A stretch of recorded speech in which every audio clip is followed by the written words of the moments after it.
gods. The entire country up in flames. Eptar he warned punishment awaited Edirn, that he would show the land no mercy.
怎么没有发动？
Watch your heads!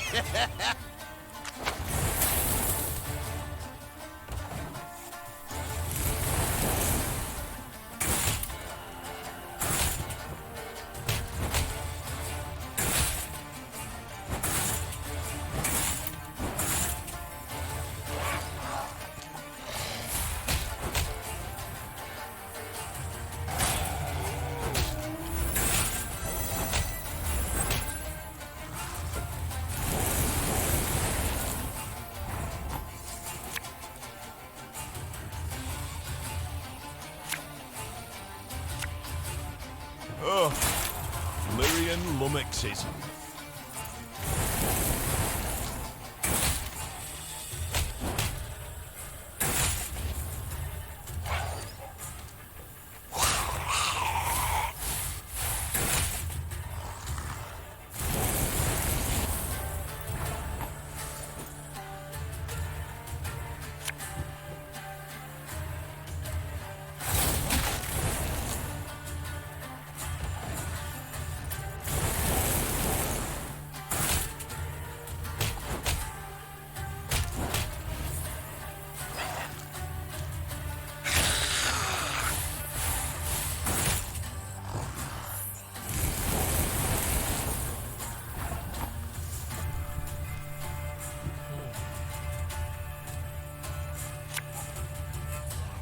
As you wish, milady.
God's blast it! Press Chiefs.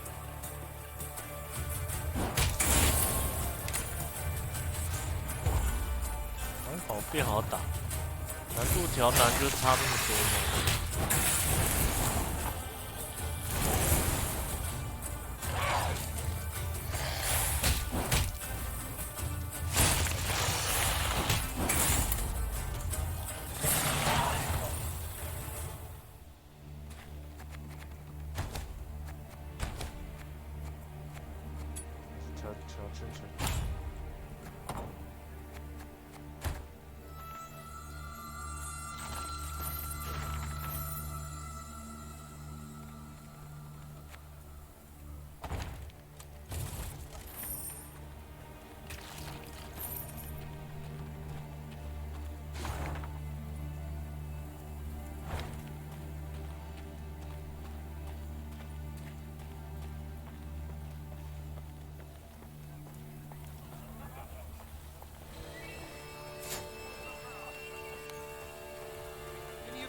？Nimoy was found here from Iconford. Supposed to have arrived 3 days past. Any of you seen Nemo? Any of you seen Nemo? 谁啊？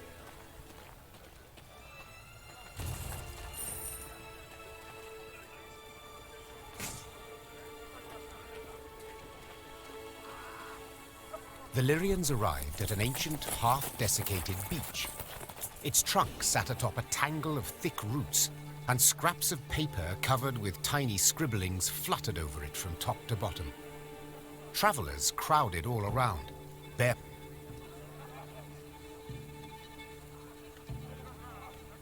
Neve decided to proceed cautiously. She pitched camp in a nearby clearing and sent a scout dressed as a peddler to investigate the Wayfarer's beach. Yet long hours passed with no sign of the soldier. Gods be damned! The Lyrians found the scout's body in the woods a few leagues from the Wayfarer's beach.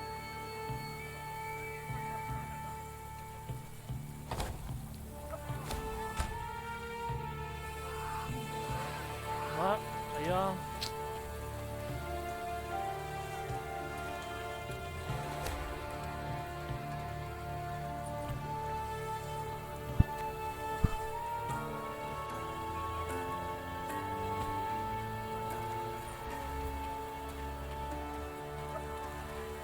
The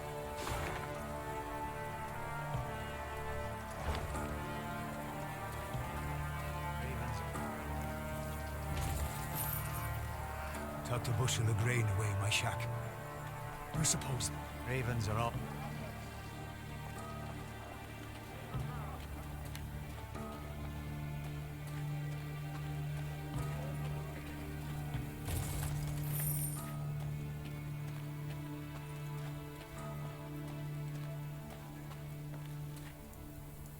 Soon after entering Edirne, Meve ordered a halt. She wished to sit with Black Rayla and plan their onward march, for Rayla knew every path in the realm, including ones not drawn on any map. They were hard at work when shouts rang out among the tents. One final time I shall say it. As your senior officer, I order you... Oh, what? Pray tell, you're... What is the meaning of this? Your Grace, I had thought To walk. to maneuver, Gascon. A world of difference. In perfect harmony must so... And therein lies the rub, dear Reynard. Army. This is no army, but a band of partisans. If we do not adapt to the rules of desperation, if we adhere instead to the laying traps, wiping tracks, that's what we should teach the lads. All my eye. A fighting force must have...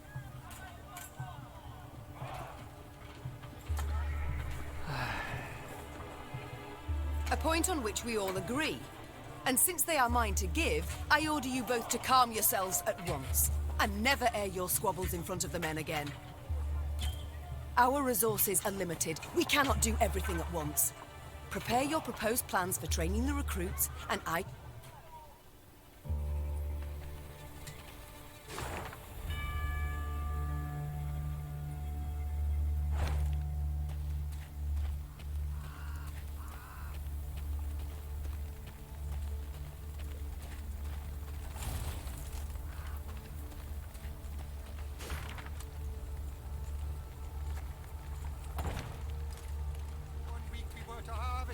Yet the fields are nothing but ash. Did our oats not black-clads brought? Your Majesty, I beg...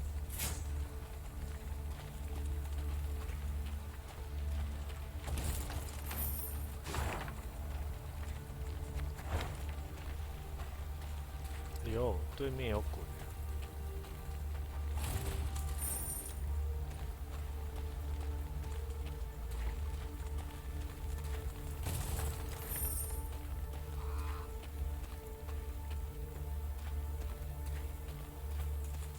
Your Grace, Meve heard Reynard call out from behind her. a scout's returned. Claims to bear an urgent message. The Queen halted her horse and waited for the soldier to reach her. He abandoned all formalities and jumped straight to the point. Indeed. An opportunity we cannot ignore. The Queen said. Your unit will block their path. Gascon...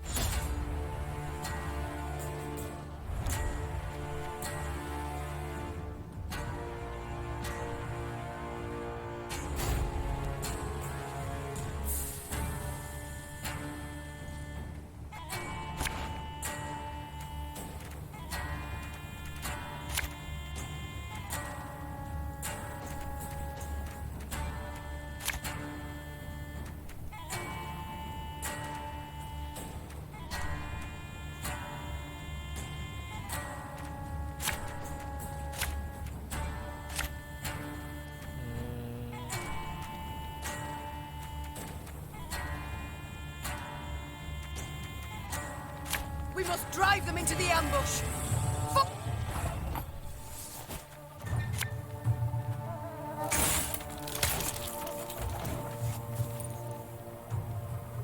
Wise choice.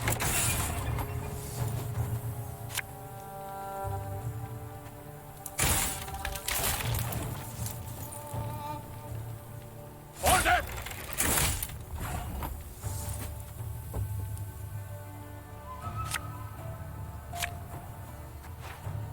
让陷阱曝光。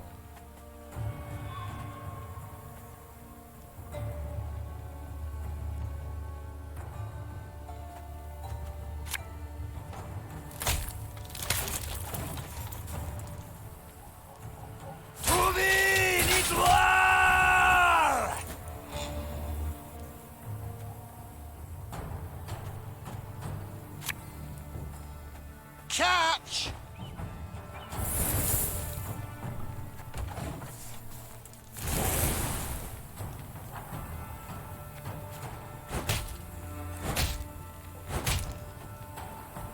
life is mine now.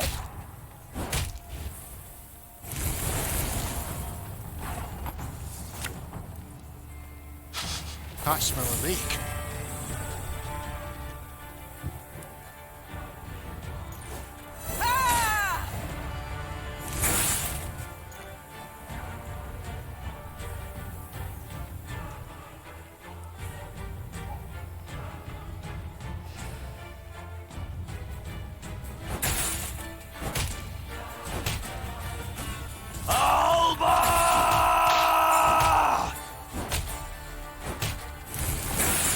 Sure took your time. Thought you'd forgotten. Now!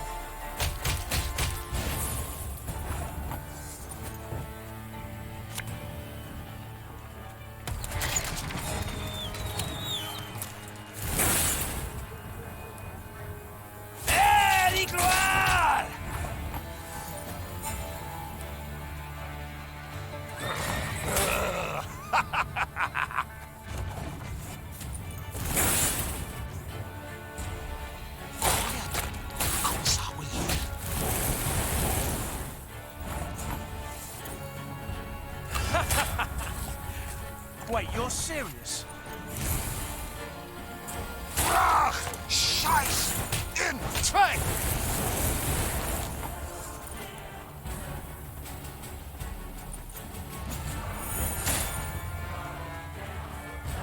Ja, ja!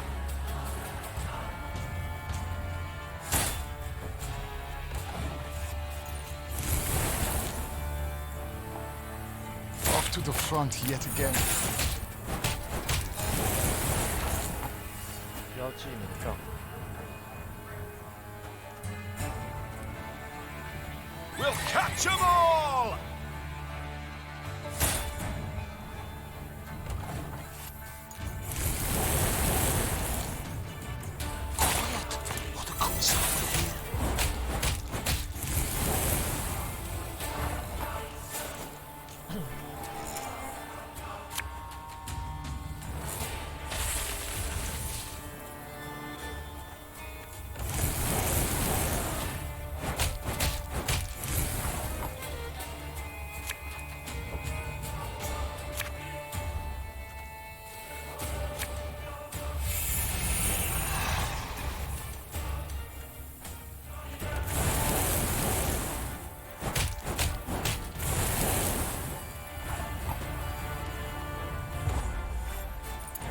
The caravan is ours, milady.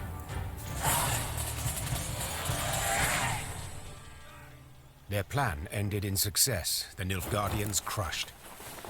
As soon as the dust had settled, Neve tore the canvas off the nearby wagons to see what precious loot they had so carefully guarded. She expected to find gold, jewels, or exquisite silks. Instead, she saw dirty, terrified figures bound in chains. Slaves. Reynard muttered. Their precious cargo. Slaves. Behold the glorious... Neve ordered the prisoners freed and discovered they were Edirnian peasants on their way to dig canals and... What homes, milady? Asked one of the peasants, holding back tears. Took our land, they did. Nothing we have now. Not a rag to wear, not a crumb to eat. Leave us, we die. Soldiers don't do us in, monsters will. Us human hunger and cold do...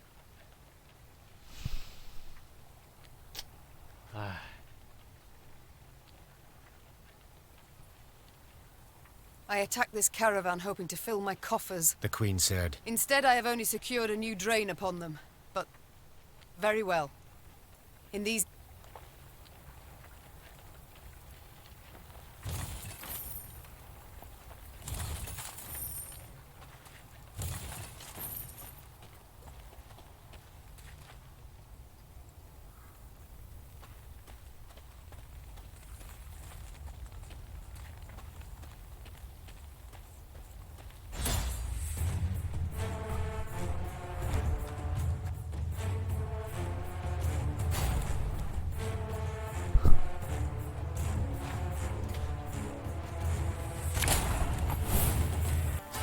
然后我知道，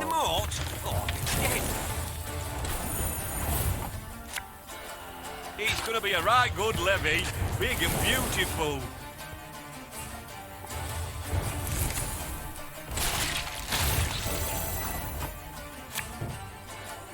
Stop your yapping and start digging. Gonna need, 3 buckets of nails and a tub full of pegs.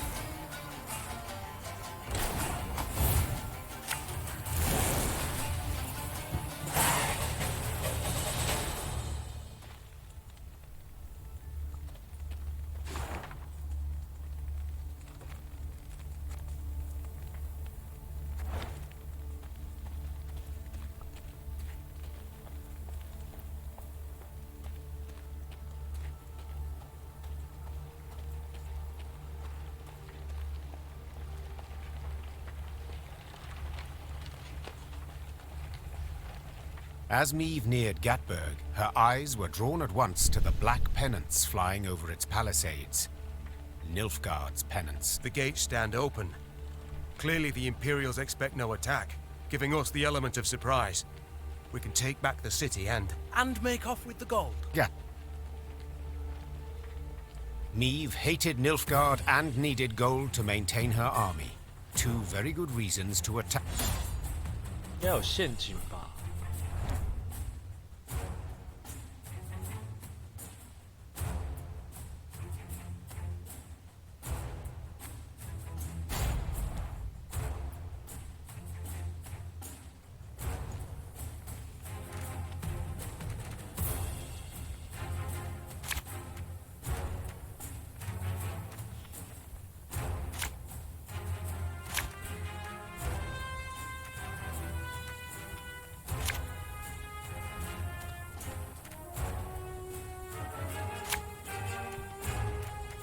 ？They feel at home here, the Nilfgaard. Oh, 162, 164.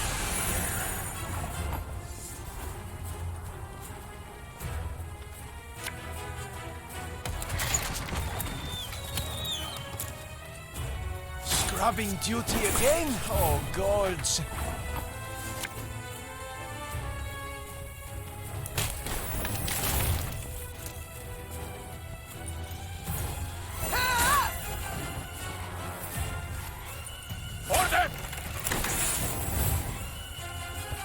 No signs of fighting. The ours is not to reason why. Ha!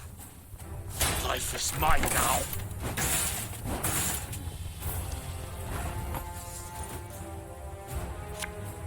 This could hurt.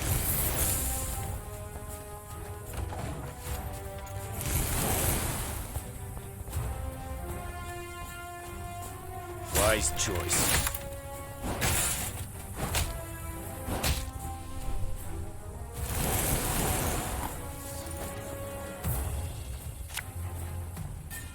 Pays late. Again.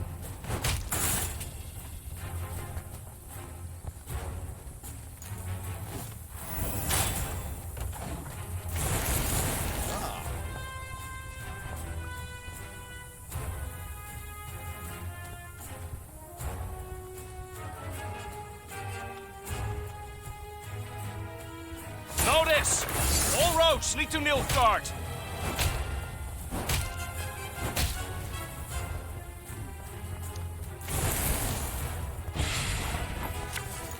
Watch your heads!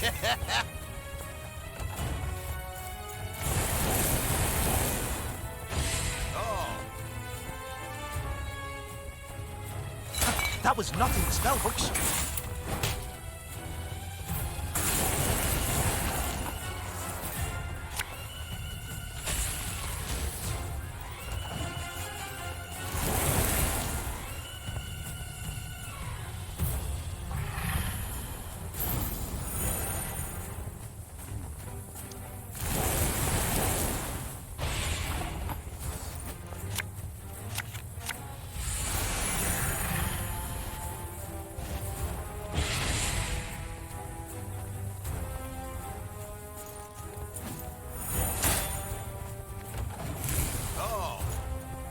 To the front yet again.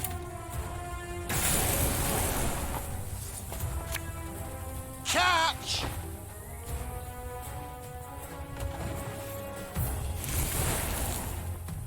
Quiet.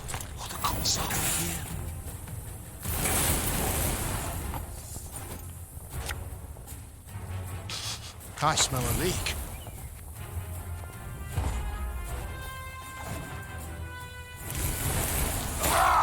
Scheiß! In! Zwei! The battle's won, Your Majesty. The Battle of Gatberg ended in Meave's victory, much to its inhabitants' displeasure. While she examined the Nilfgaardian storehouses, the city's mayor, an elderly gentleman with a walrus moustache, requested a private audience. Your Grace, I am old. Kill me, you'll merely save my gout the trouble. So I'll be frank. You've but few men. You'll not spare one to defend the city. When you ride off, the Imperials will retake Gatberg, peer into their looted storehouses, and seek revenge. You will be far off, while we shall be oh so terribly near. The old man creaked down onto his knees and gripped the hem of the Queen's coat with knobby fingers. Your Majesty, I beg you, leave the gold, or the streets of Gatberg will flow with the blood of our women and children. Meave contemplated what to make of the fellow. Should he be praised for his forethought and concern for his townsmen, or condemned for cowardice and insolence? Black Rayla, however, had no such doubts. Traitors all. Small wonder the town's untouched. Must have opened the gates wide for the southern scum. Now they want us to let them fill their pockets with plundered gold.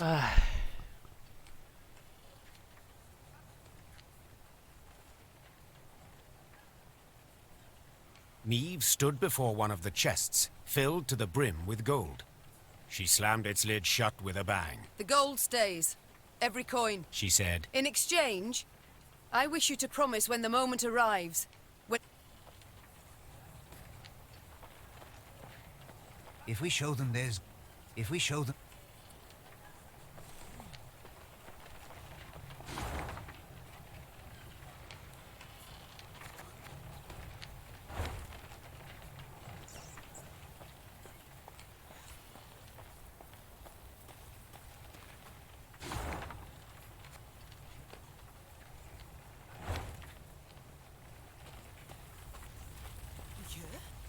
Gatberg opened its gates to the Black Lads.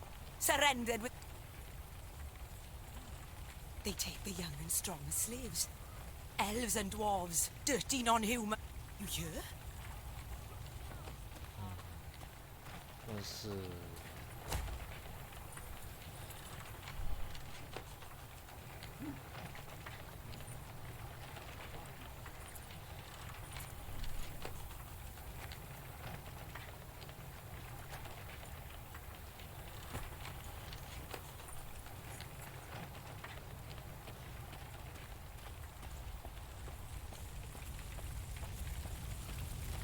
Was here, just a week past. That was a mill. An inn. Out more than ashes now. And of the people, not a trace. Not even the bodies.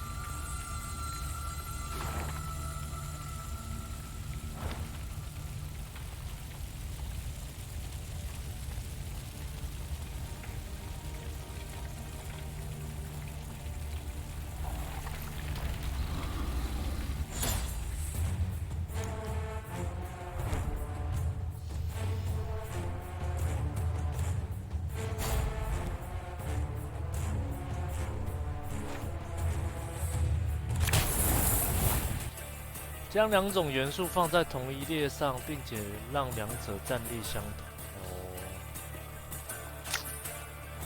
Army's a waste of time for one like me. Left, right, left, right. Arbalista, your command.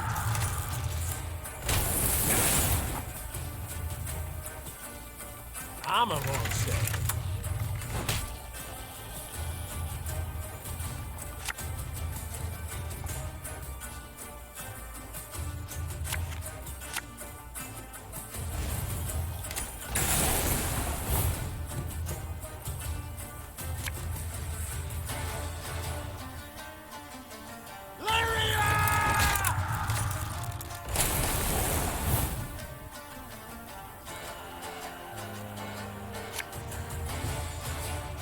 One boat.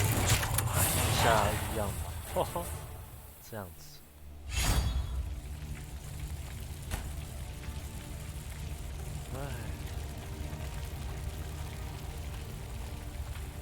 Look to the high road. The earth furrowed by wheels, hooves. The Black Lads went at Rosberg with all their strength. An ominous sign. For Nilfgaard, I'd say. The fortress boasts 2 new towers, a deeper moat, gate of wrought iron. It cannot be taken.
I smell a leak.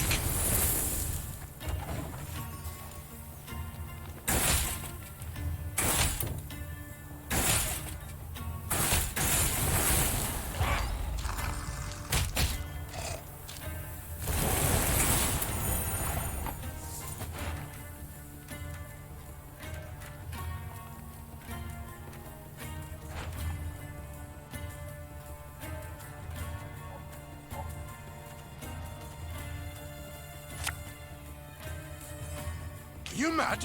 Don't shake that!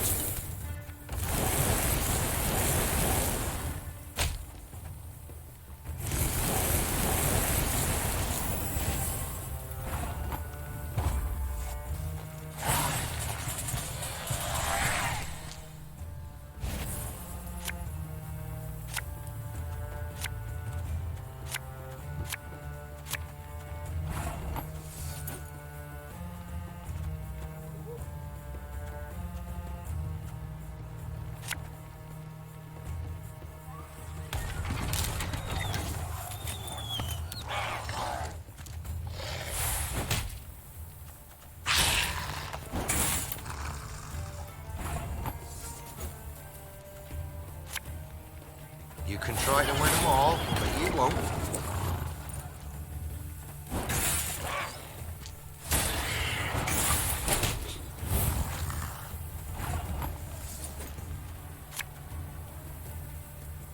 This could hurt.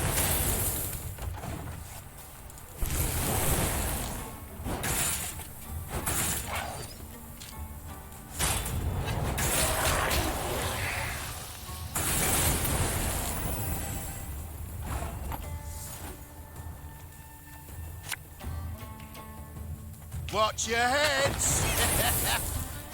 哇，这个单位真的很强。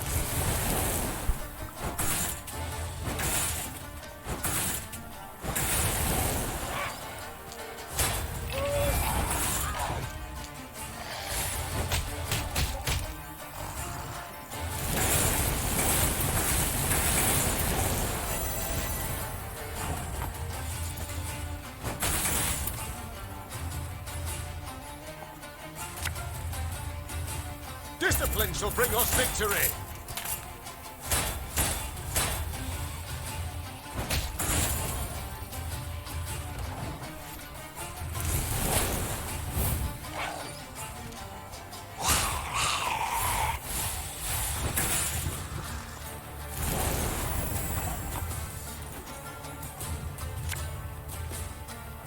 As you wish, milady.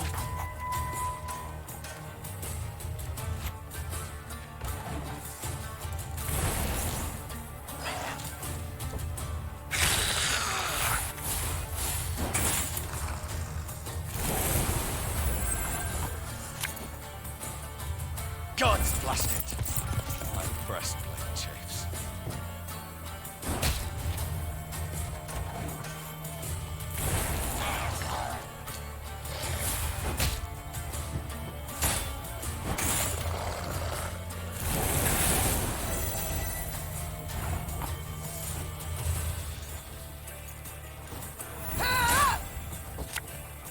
Oh, Lyrian lummoxes.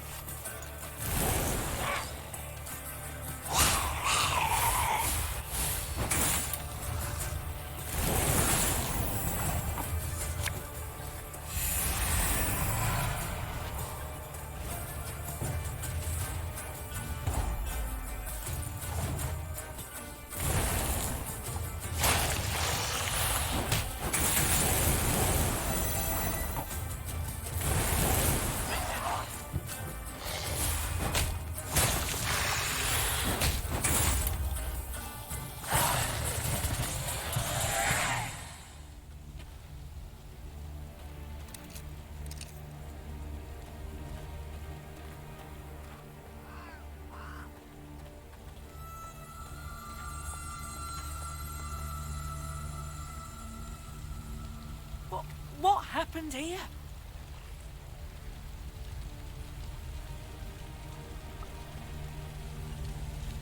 Sadly, it was Rayla who met with surprise. 100-yard gap gaped in the unbreachable walls of Rosberg. The fortress itself was aflame, spewing black smoke into the sky. I don't... How? It can't be! There was no time to consider her question, for Nilfgaardian scouts had spotted Meave's company.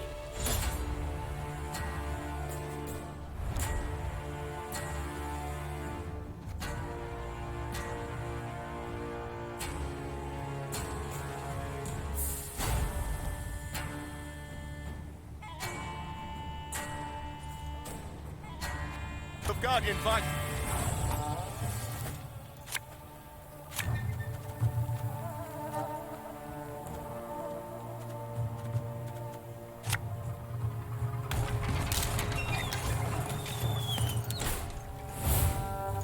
That was not in the spell books.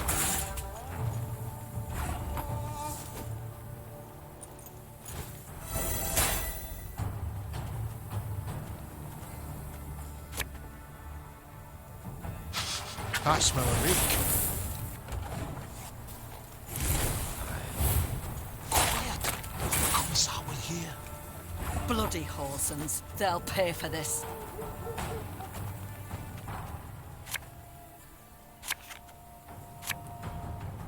You mad?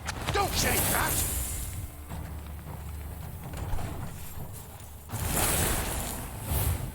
Ah! Scheiß! In Trey!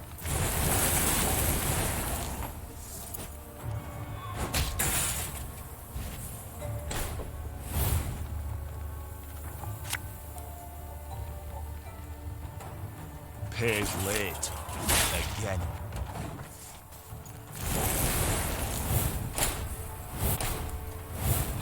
Off to the front yet again.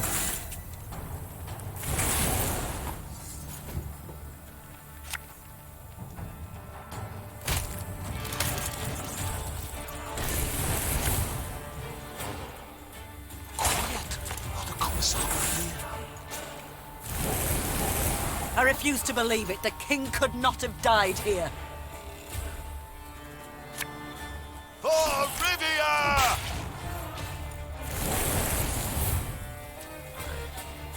Ah! Scheiß! In Trey!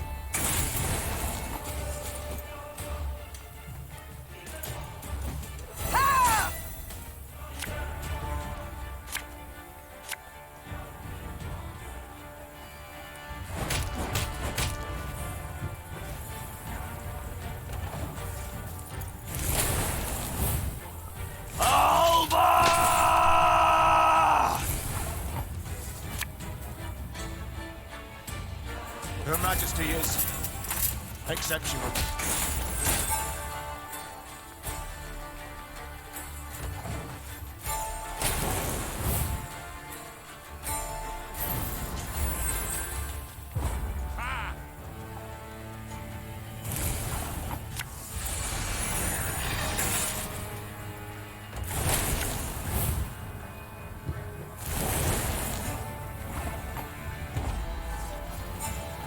for Demoven's banners!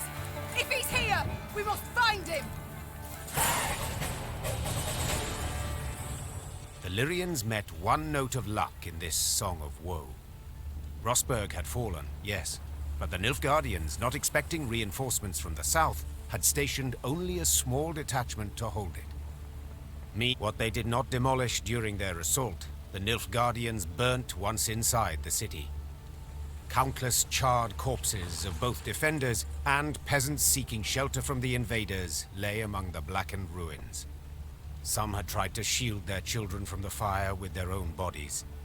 To no avail. Gods be damned! The Queen cried, pounding her fist against the wall. Niamh was about to give the order to move on when she caught a stifled whimper coming from a pile of rubble.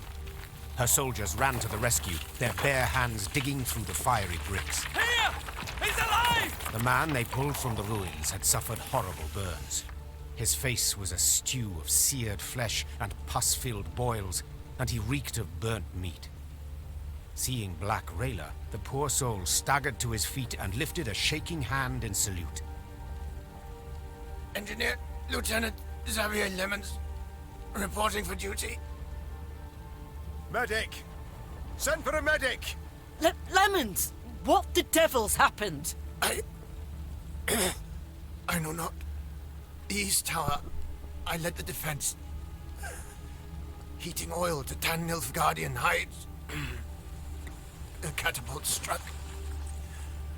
The cauldron tipped, burst into flames. The rest, I cannot say. The fortress fell. Fell? Damned Scoia'tael. What was that? Our preparations were perfect. A month, 2 we could have lasted, but traitors were among us. Elves, dwarves. Planted charges on the buttresses. An explosion shook the tower, a hole gaped in the wall. Our men threw themselves in, filling the breach. Vermin, filthy, rotten vermin. I know you suffer, soldier, but Queen Niamh wishes to meet with your sovereign, Demavend. We must know what's become of him. Gone, luckily. He oversaw the preparation. Then let us do the same. Reynard, prepare our departure. Hold your grace. Did anyone survive? Anyone at all?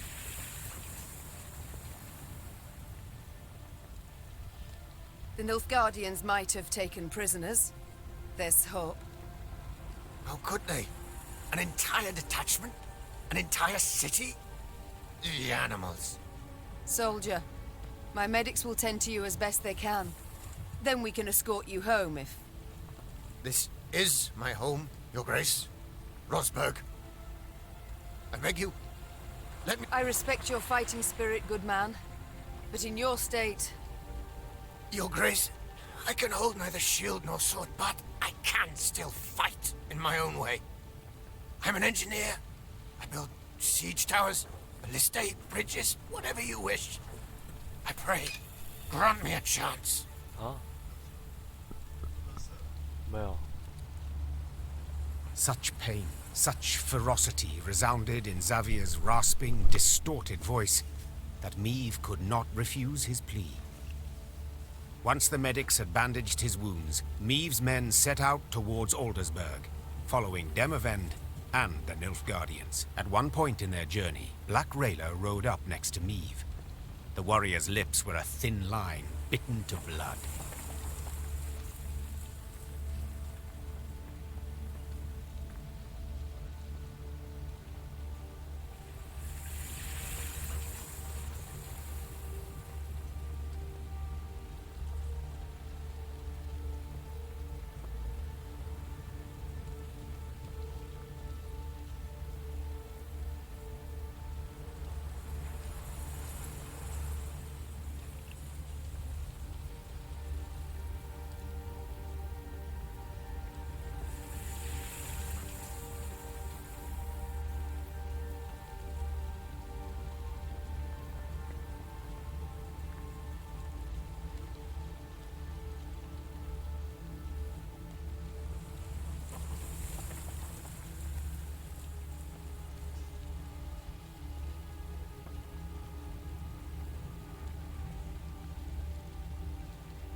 lady.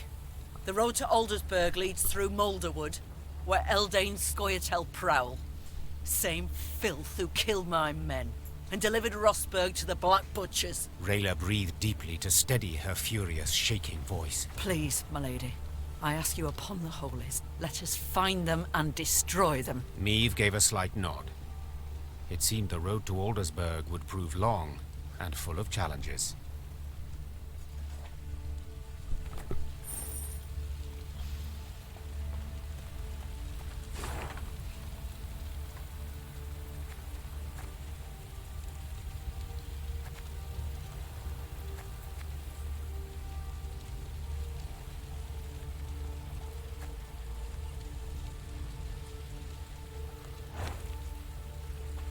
A pity Willem is not with us. Were he to see what lies before our eyes, caught a whiff of the burnt bodies, perhaps he would see with whom he now consorts, whom he allowed in our home with nary a fight. If it be your majesty's wish, I shall send a rider to the prince with her. I wish nothing of the sort. I will not correspond with the enemy.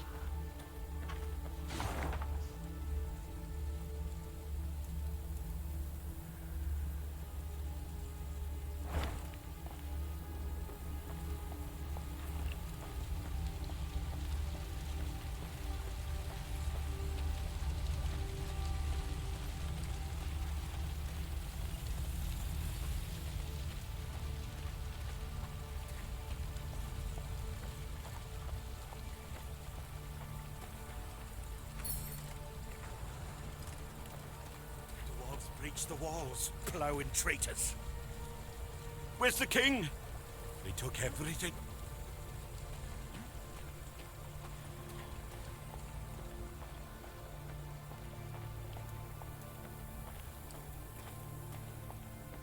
再回去看看。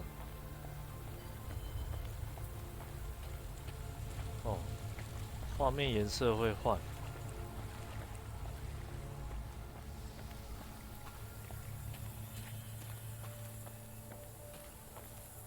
Niamh's ears caught the sound of a ruckus coming from the camp. Thieves! Inglet! A pox upon you all! It was her quartermaster hurling oaths at the peasants she had freed from the Nilfgaardian slave convoy. A few had stolen supplies under the cover of darkness and escaped into the woods. Terror and dread gripped the other freed prisoners. Niamh mulled over what to do with them, and Reynard, as always, offered. 'Tis high time they went off on their own, your grace. They are too great a hindrance. They slow our march, divert our soldiers from more important tasks.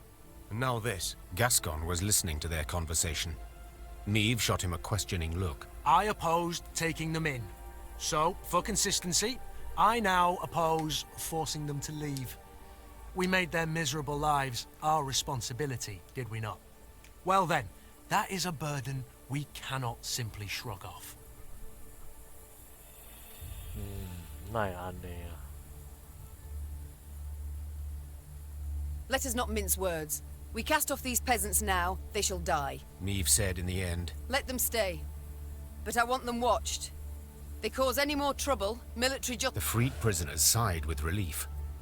The infantrymen assigned to watch over them, however, grumbled their disapproval of the Queen's decision. 'Tis an army, not a shelter, they said. Niamh's ears surely caught the complaint. But the Queen had never let the opinions of others guide her in such matters, trusting only her own judgment.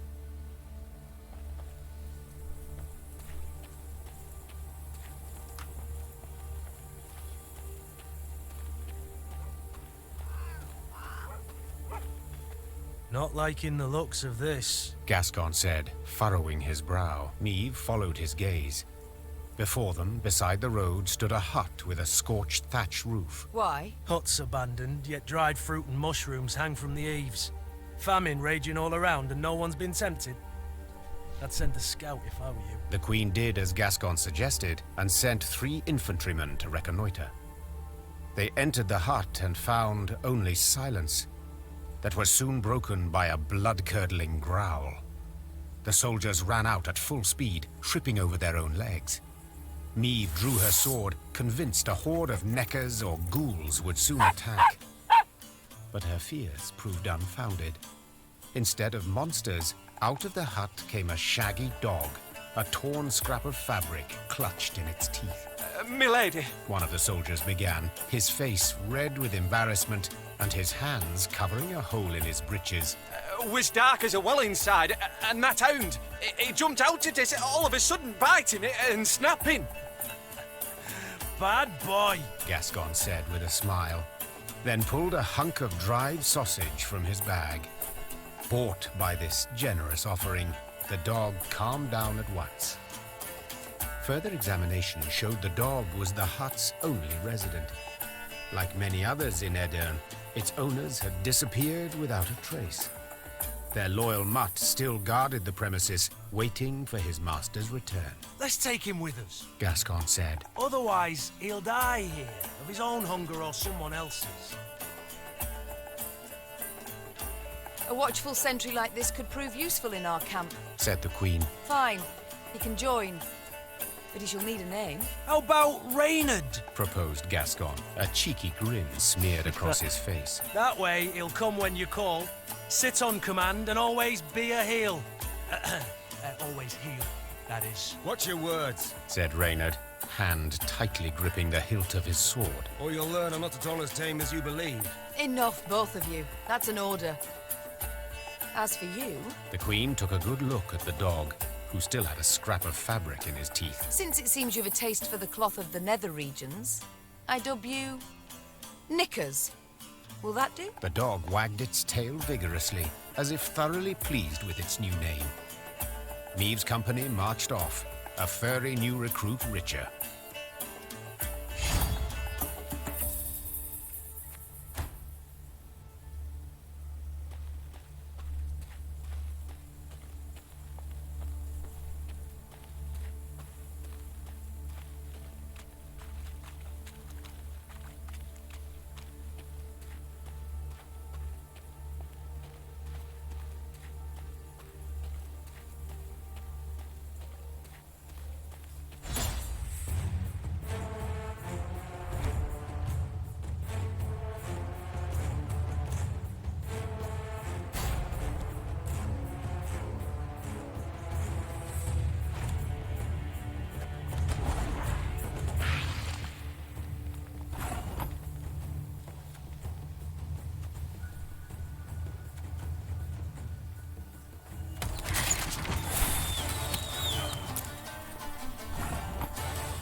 Bigger they are, easier they are to tuck.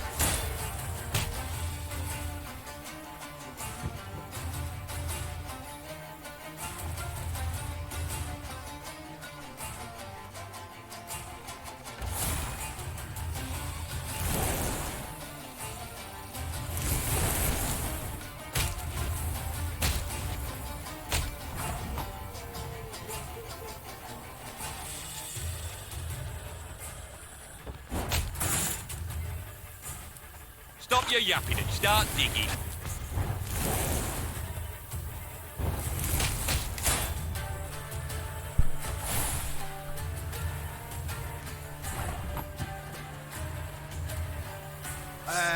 Pointy end upwards, right?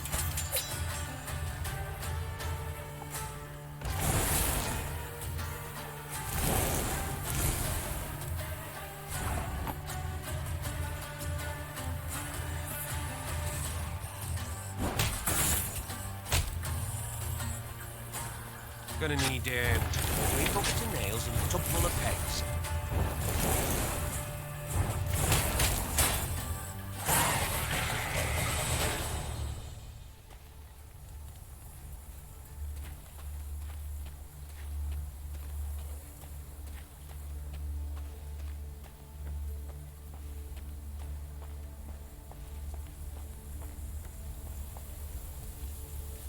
Wow.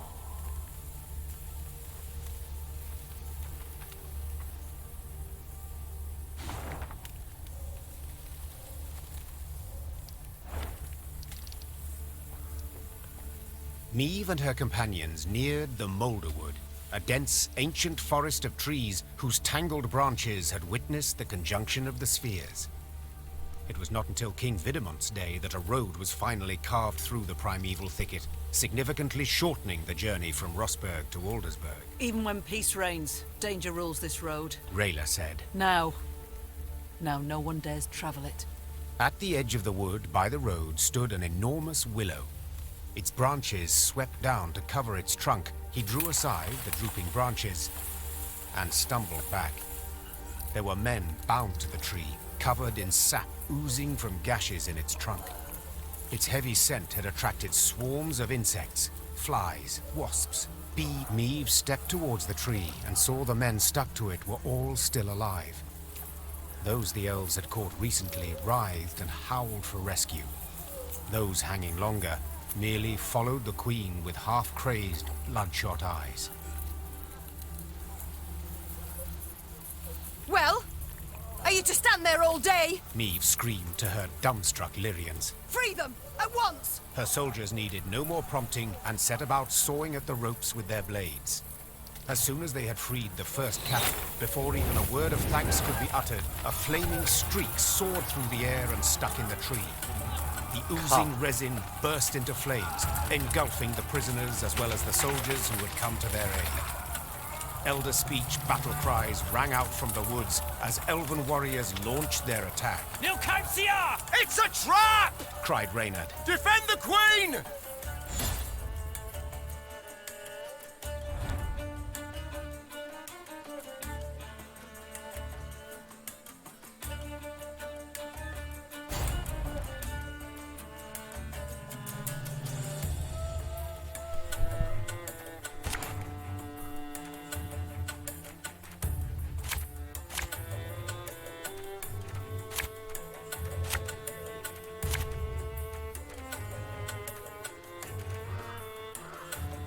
Keep your heads in the fight!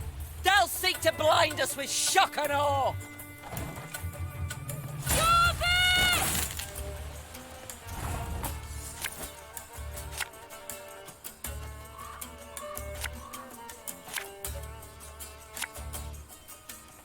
This could hurt.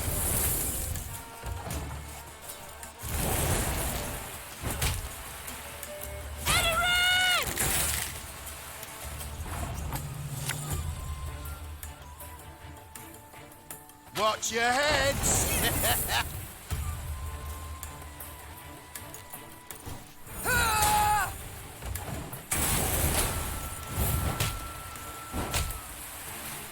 Now we will see who is weak! Kill them! Kill them all!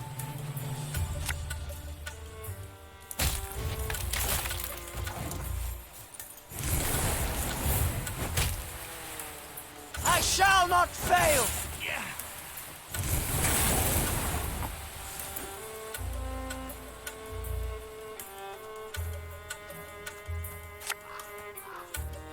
Can't take it anymore.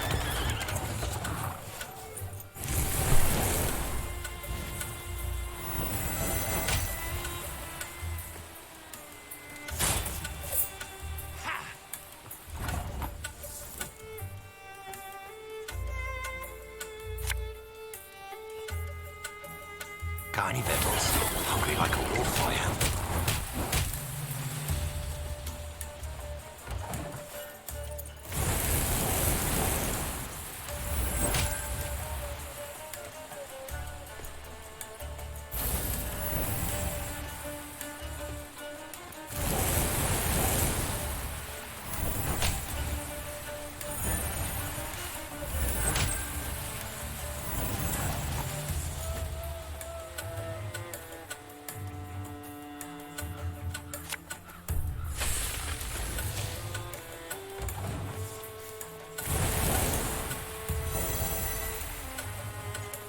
I'll feed you to the crows!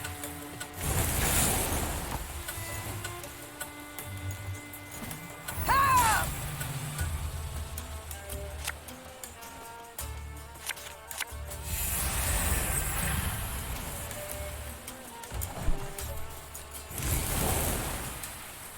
The storm is coming. Let's enjoy the weather while we still can.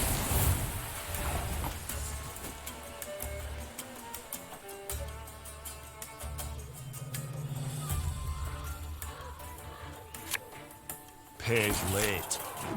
Again. Everything all right?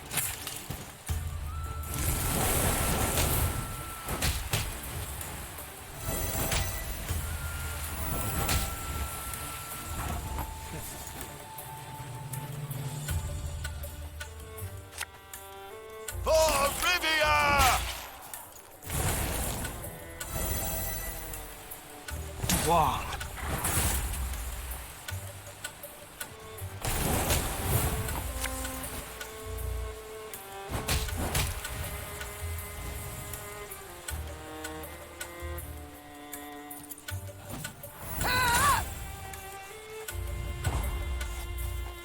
Don't let them regroup! Finish off the wounded! The battle done, Meve surveyed the carnage, her breath still ragged. The thick stench of blood, sap, and ash she sucked in made her stomach churn and head swoon. The Scoia'tael. I'd heard of their cruelty, but... The Queen said, sheathing her sword. But never have I countenanced a thing like this. Black Rayla, who had just extracted her blade from between an elven gorilla's ribs, smiled darkly. Worst is yet to come, my lady. The Queen regrouped her forces and marched into the Moulderwood. The Lyrians sang none of their usual marching songs. Instead, they walked in...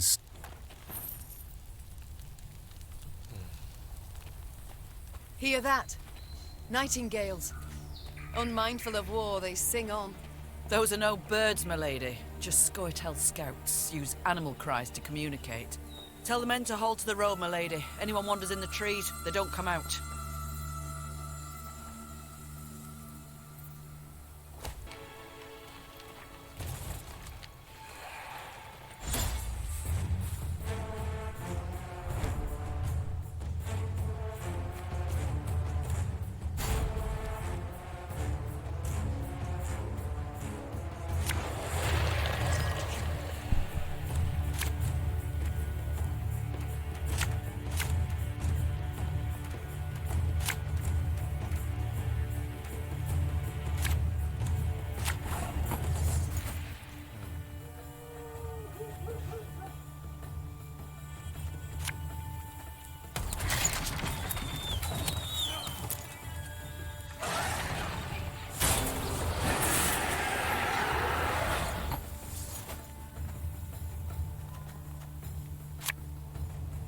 Take it anymore.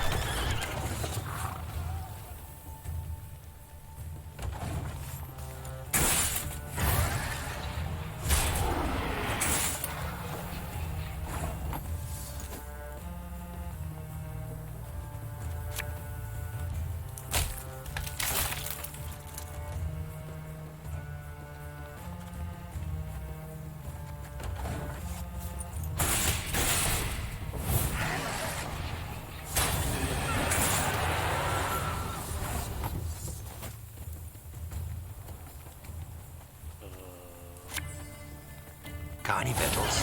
Hungry like a wolf, I am.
Ours is not to reason right.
Lady Margarita told us of this.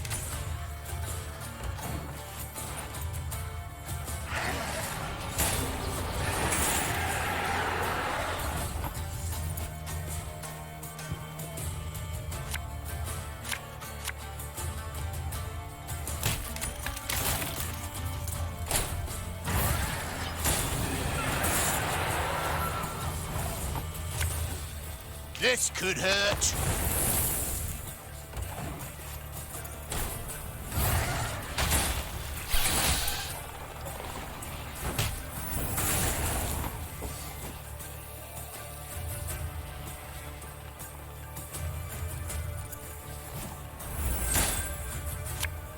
Pays late.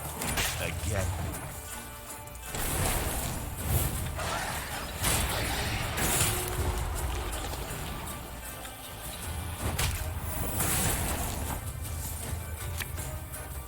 God's blast it! My breastplate.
One becamest.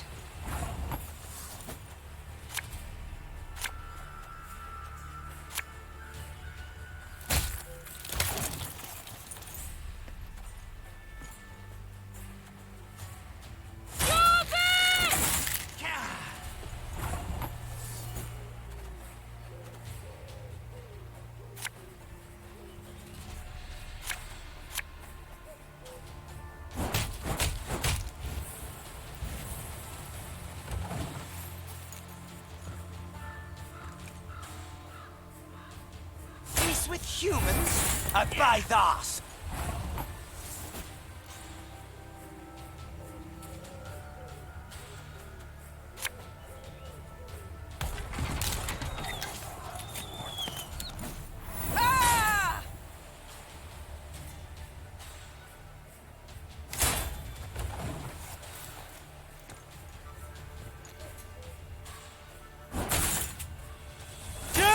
To humans!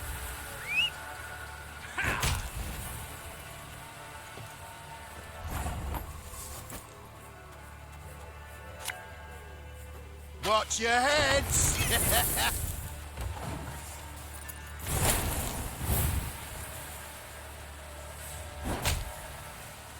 Oi! Hey there! Come here!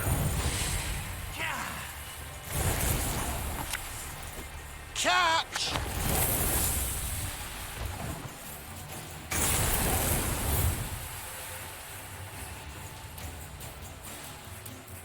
None shall tread on us!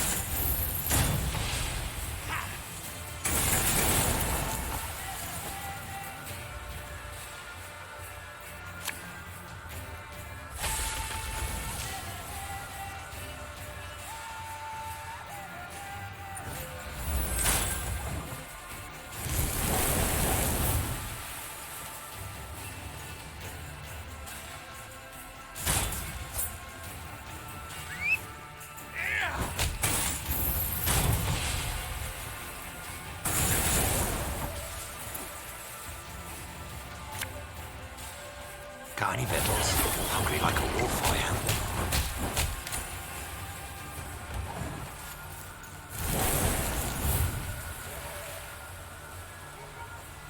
Now we will see who is weak!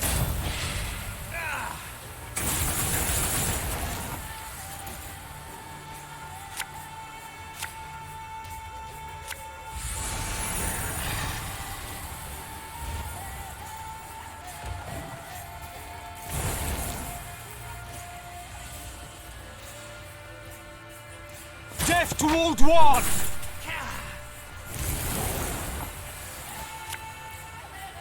Her Majesty is exceptional.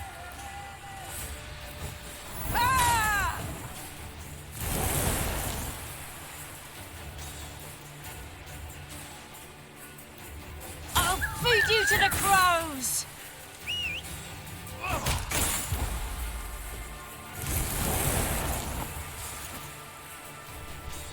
看这那些真的是太白烂了。 Pairs late. Again.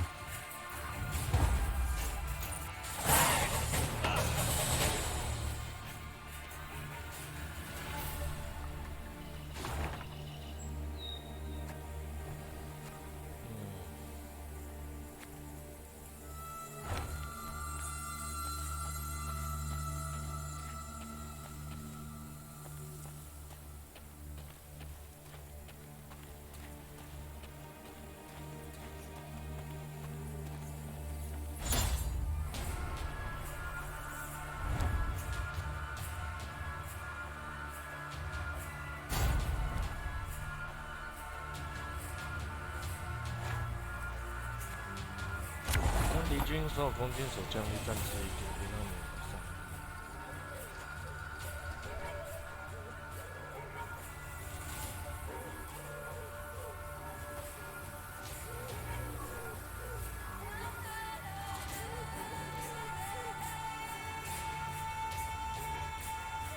怎么弄啊？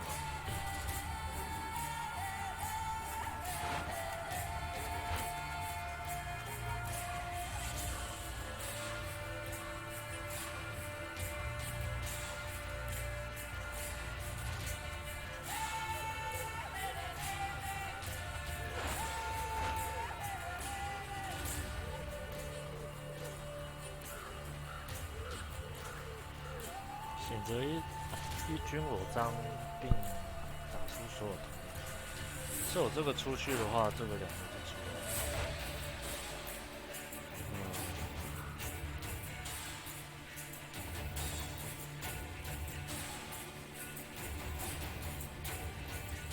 66666。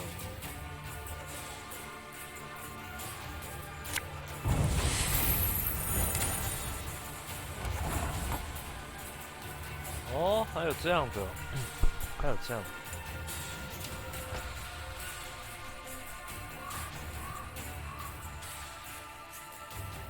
张牌。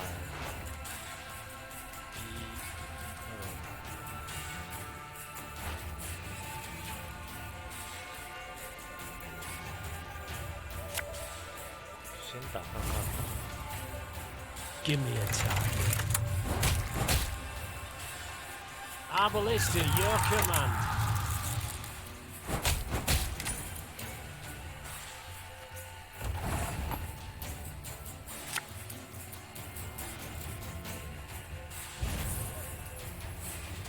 Armor won't save. 1、2、3。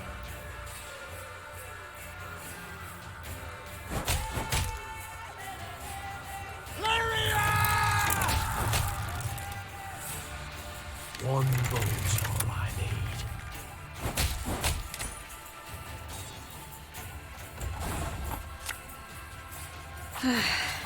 Doubt I'll ever pay off these school loans.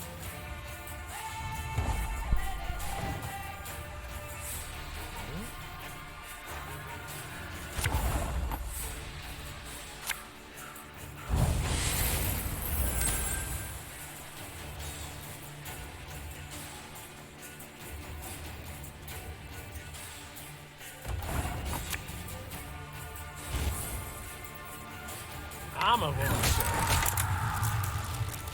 Lyria!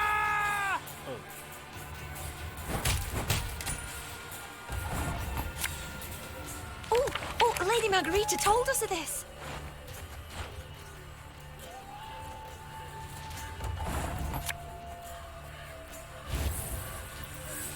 One bolt. Give me a target. 1、2、3、4。 Arbalist at your command. 哦，错了，错了，错了。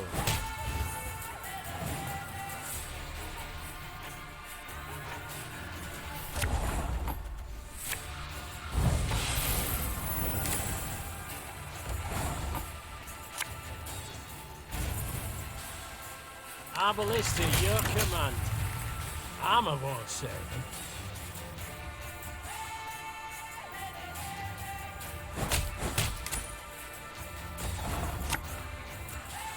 Oh, Lady Margarita told us of this.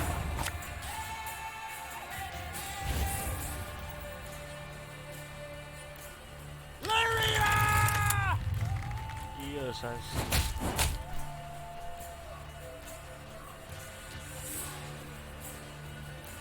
One bolt. Give me a target. Arbalist at your command. Armor won't save.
Got business for me?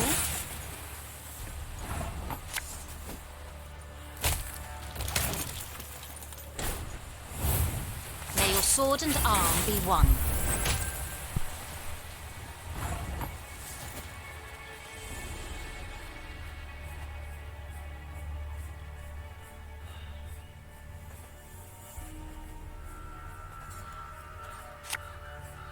This could hurt.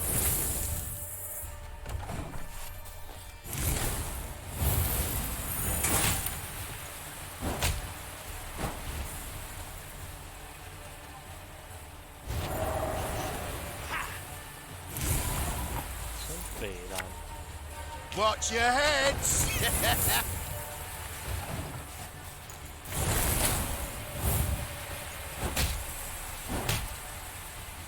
Your vet will avenge us, Dwan!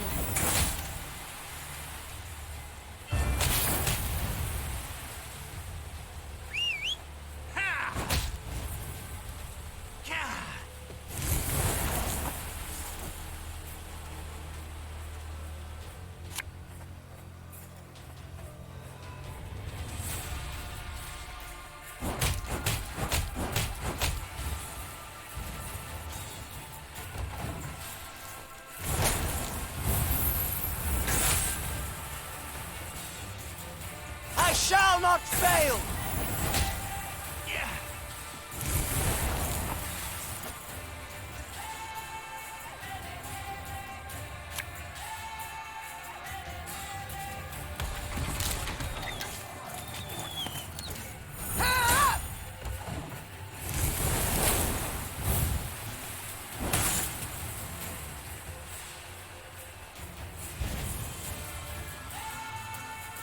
None shall tread on us!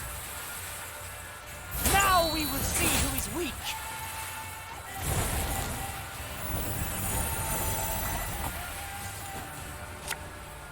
For Rivia!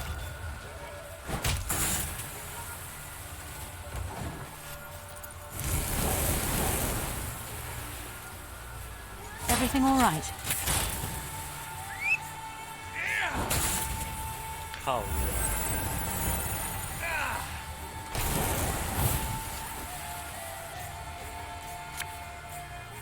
Can't take it anymore. Have strength, my love.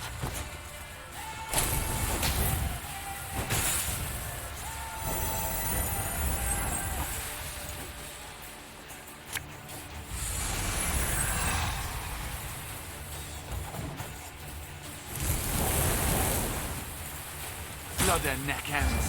Similian what?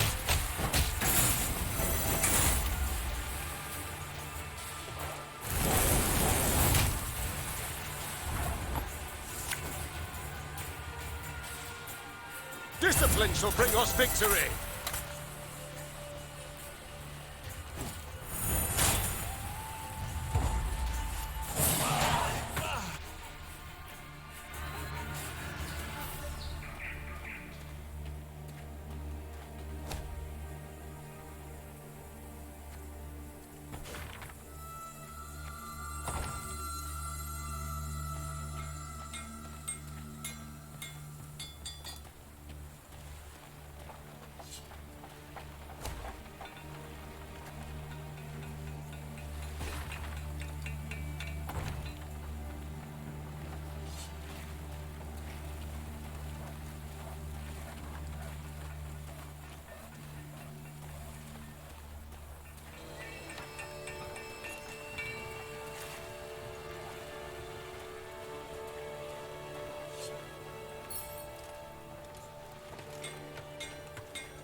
On the edge of the Moulderwood, there stood a small village, Crumhorn. The hamlet was surrounded by a high palisade, while the villagers carried makeshift weapons, flails, axes, and nail-studded planks. Life as the Scoia'tael's neighbors was clearly not easy. While her men rested, Meve approached two of the villagers. They lowered their heads in respect and fidgeted nervously with their shirt hems. My lady, reckon you ought to know. Elves meeting traders in the woods at night. Buy swords, herbs. Rayla, who had overheard the conversation, twisted her mouth in a hateful scowl. Hawkers stink worse than vermin.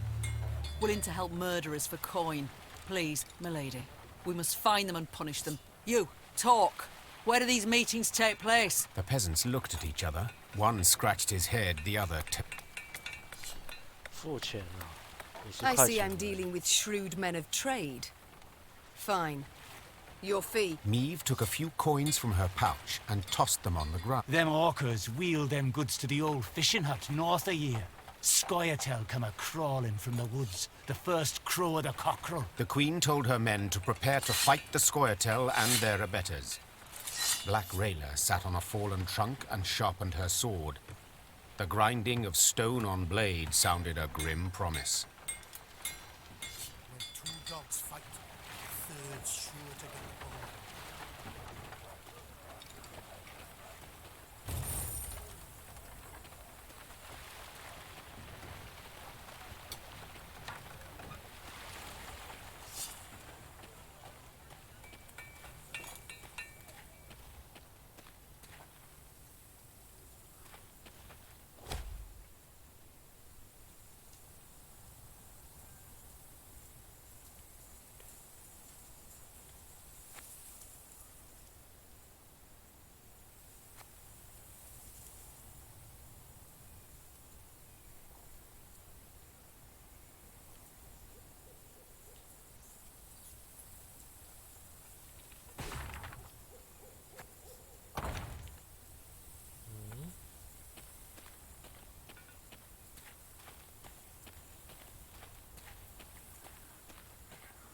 Meve arrived at the hut the villagers claimed to be the meeting point for the Scoia'tael and the hawkers.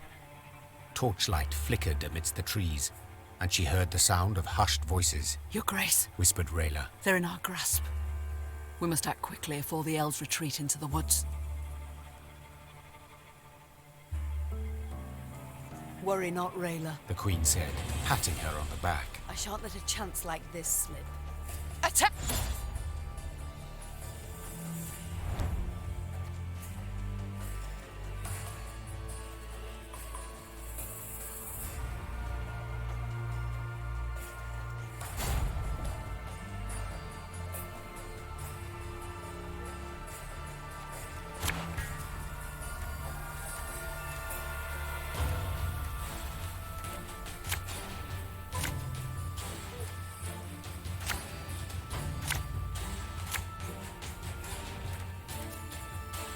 Hawker scum!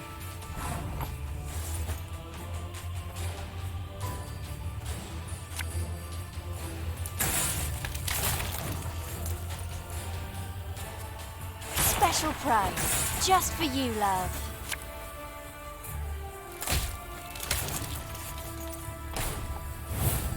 Show me the coin or sod off.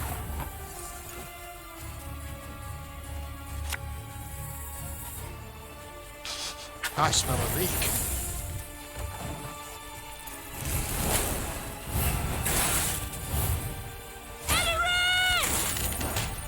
Defedvara! You mad? Don't shake that!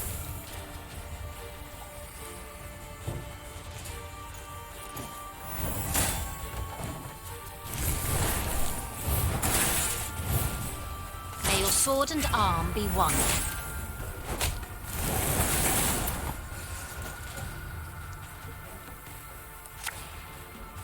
Can't take it anymore.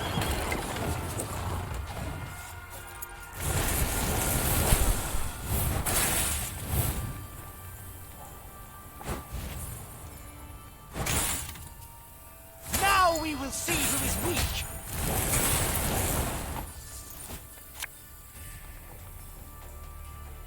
Got any victuals? Hungry like a wolf, I am.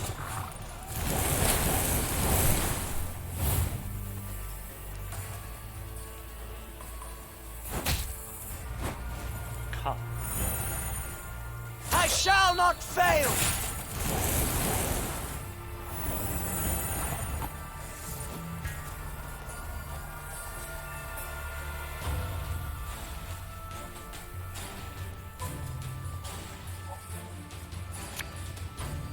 Discipline shall bring us victory!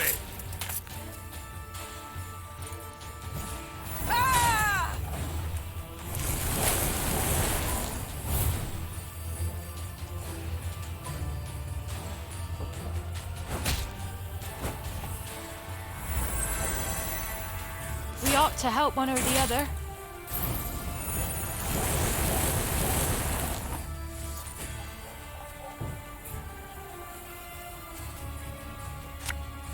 Ours is not to reason why.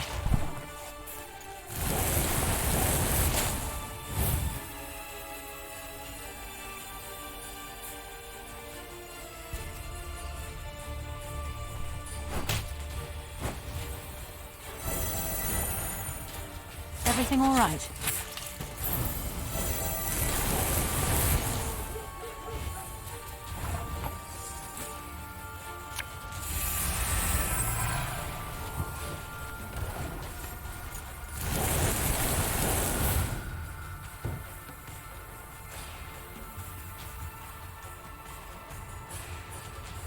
Oh my.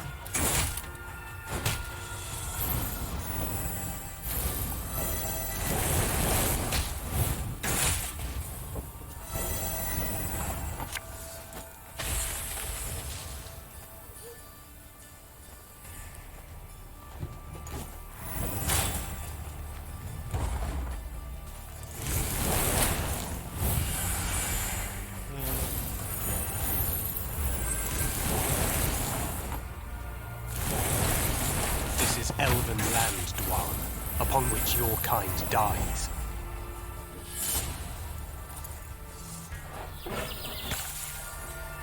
Huh?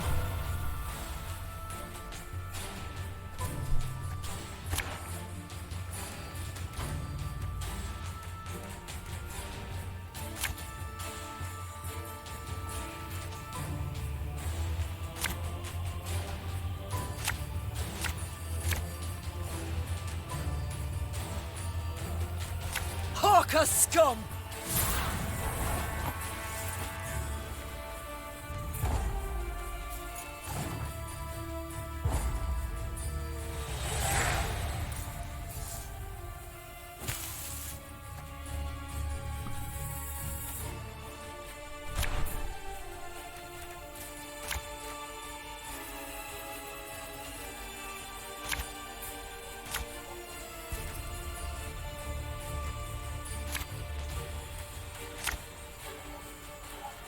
Hawker scum! Got business for me?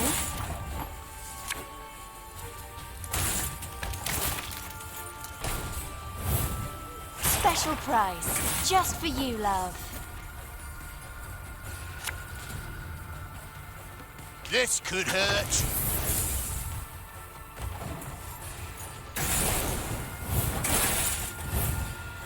Nay, Dwan they camest.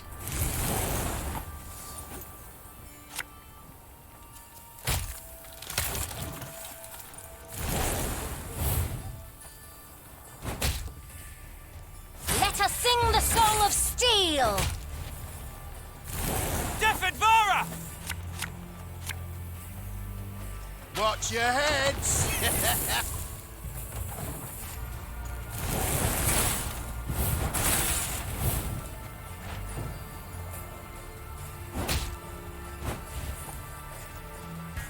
Oh, my little egg.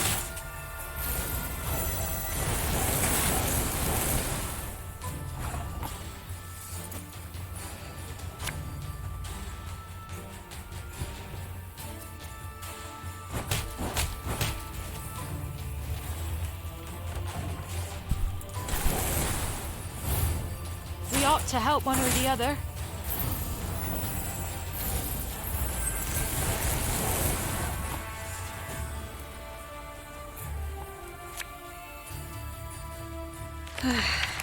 Doubt I'll ever pay off these school loans.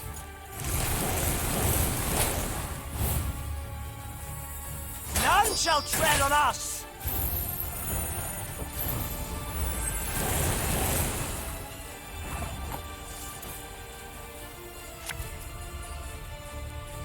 Oh, Lyrian lummoxes. Everything all right?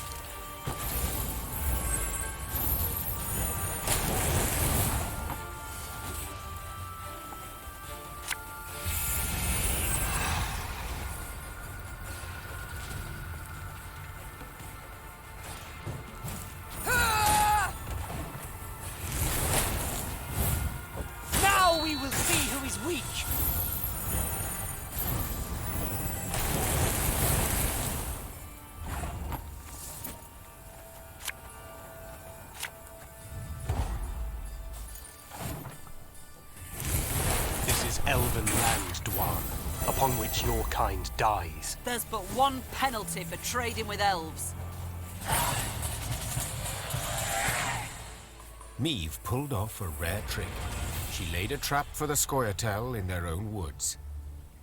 The surrounded elves fought to the bitter end, choosing death over human captivity. Meve cracked open the hawkers' chests and stared at a mass of tangled oakum. Perplexed, she dug deeper and found the real goods hidden underneath.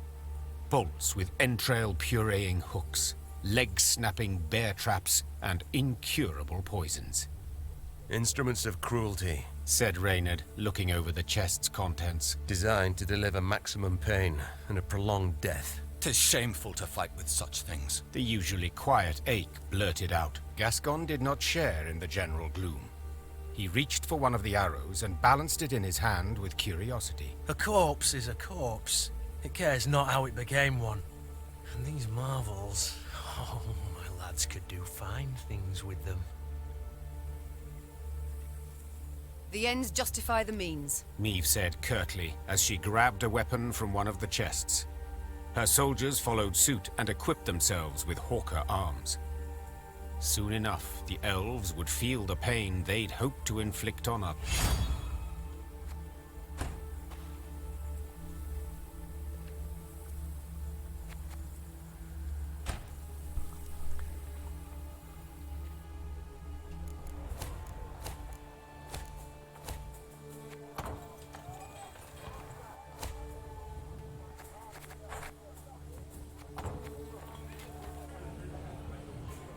Your Majesty, I've been meaning to thank you for allowing me to join your ranks.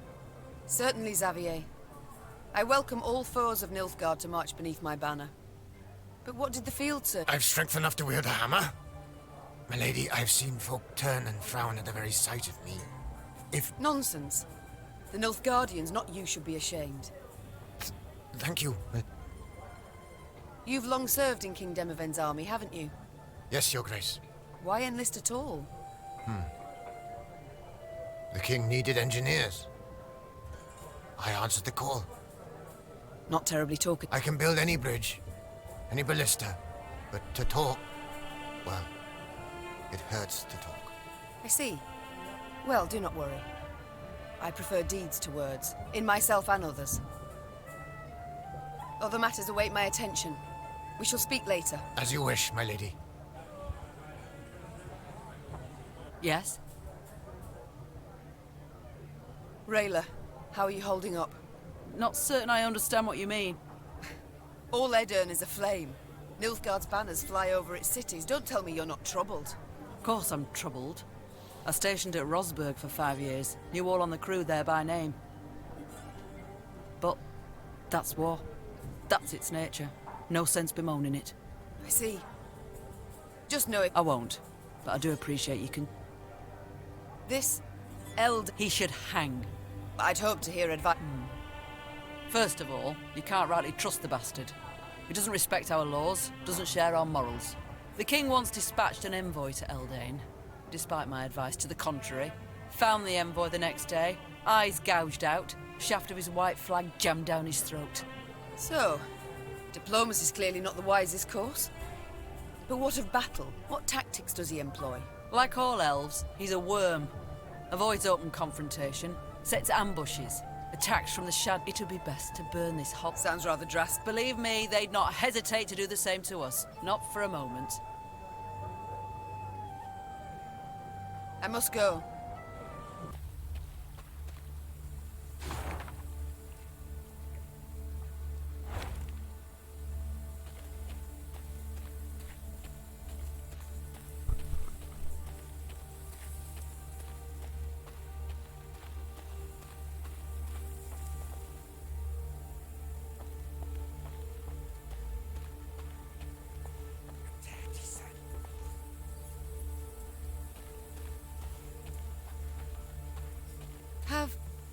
Have we not passed this way before? Scouts say no, Your Grace. They mark the trees. Elves could have erased the marks, or left new ones where we've yet to tread. Best to follow the sun. Only way not to lose your bearings.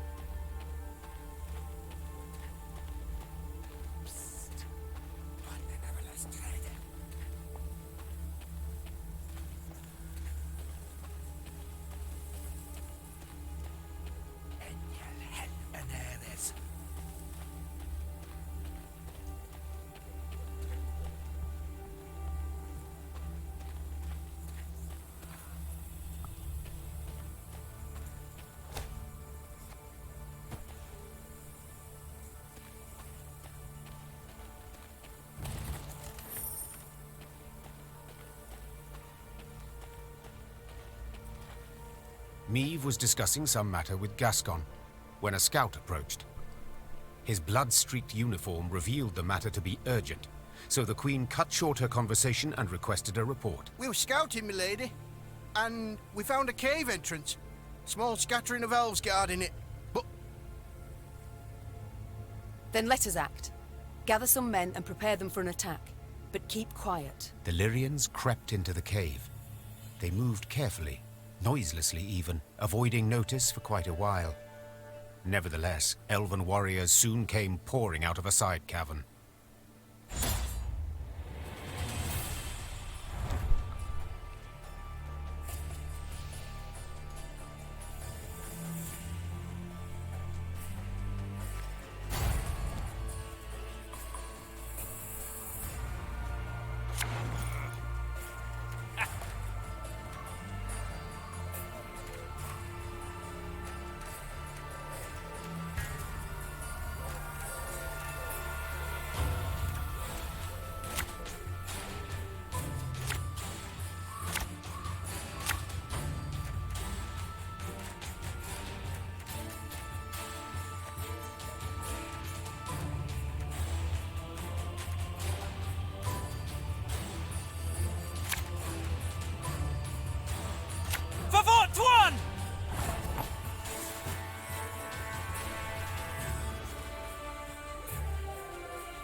You mad?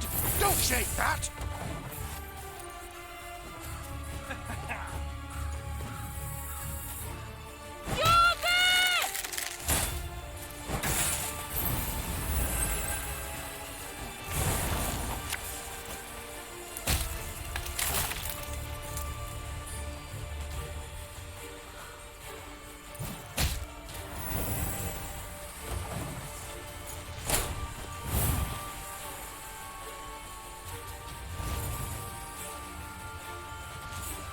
To help one or the other. Oh no. How? Oh, my little A. We ought to help one or the other.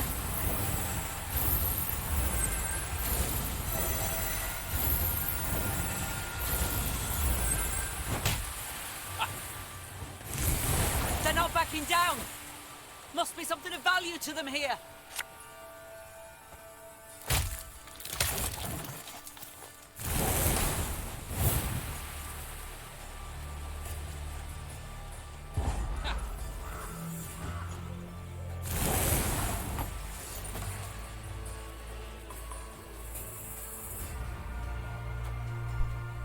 诶，这是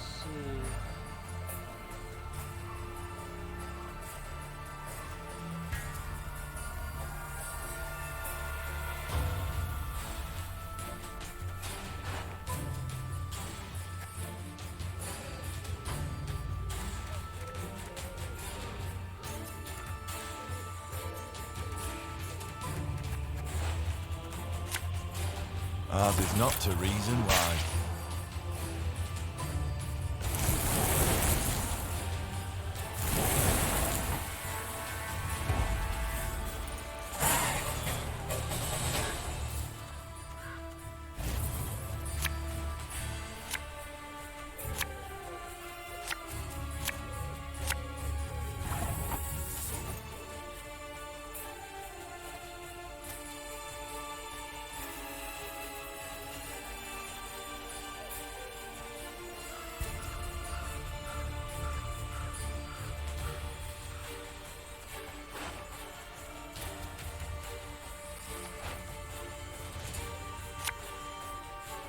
Can't take any more.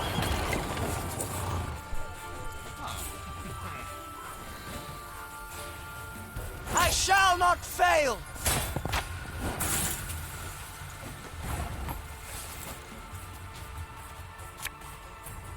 Oh, be ashamed to let this booty go to waste.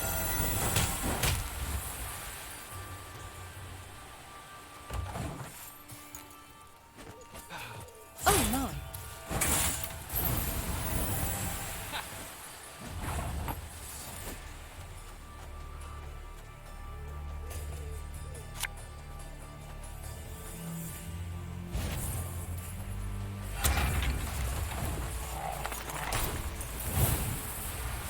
shall tread on us! Oh, my little A.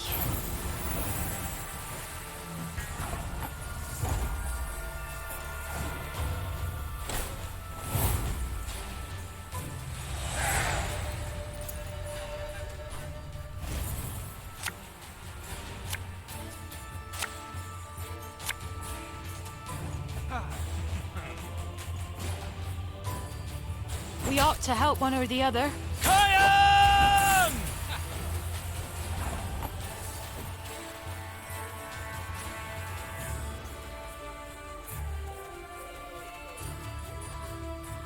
Got any victuals? Hungry like a wolf, I am. Now we will see who is weak!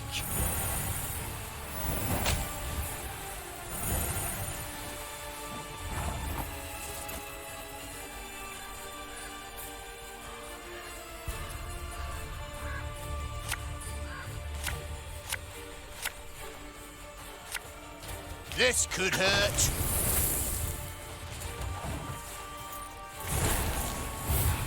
I shall not fail! Oh, my.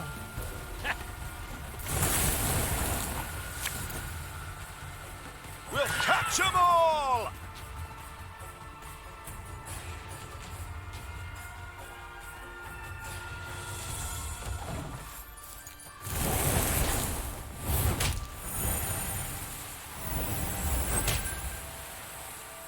Dance of death! Ha! Ha!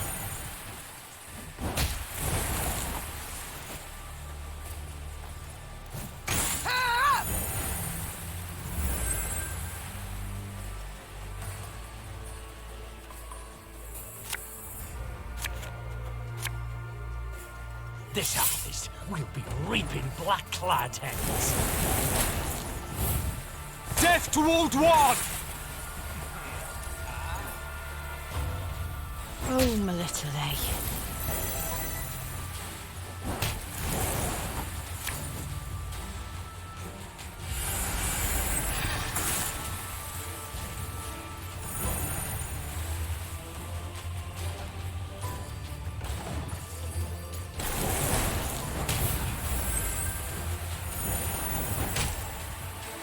I was hoping you'd say that.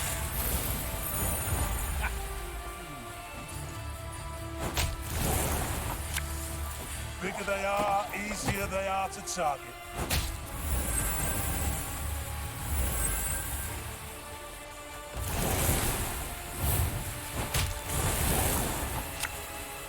Thing about slings, they hide well.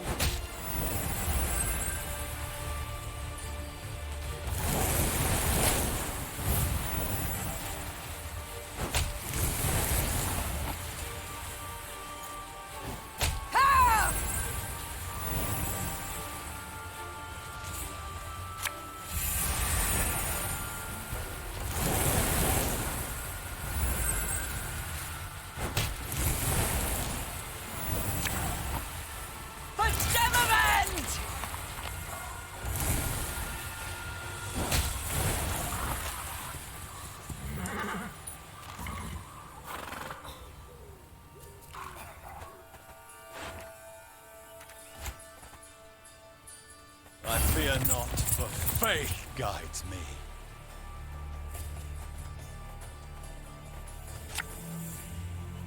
And just when you thought things were about to get dull. They resisted to the very end. When the Lyrians broke the elven ranks, Meve was convinced their foe would retreat and regroup. But to her surprise, the Scoia'tael fought to the bitter end. She concluded there must have been something truly valuable hidden in that cave. As Meve entered the next chamber, her nose caught the stink of blood, pus, and urine. Milady, Whispered Rayla. you saw what the Scoia'tael are capable of. What they do to humans. They would have no mercy for... Reynard, usually calm, could not hold back and cut Rayla off. What, pray, do you suggest? That we murder the wounded? The warrior responded in a whisper, slowly emphasizing her words. I suggest you leave. Leave me and my men. We'll take care of the rest.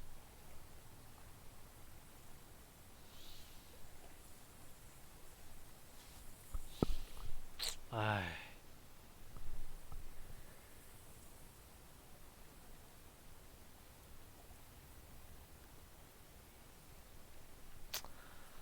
Ay, 这要怎么办呢？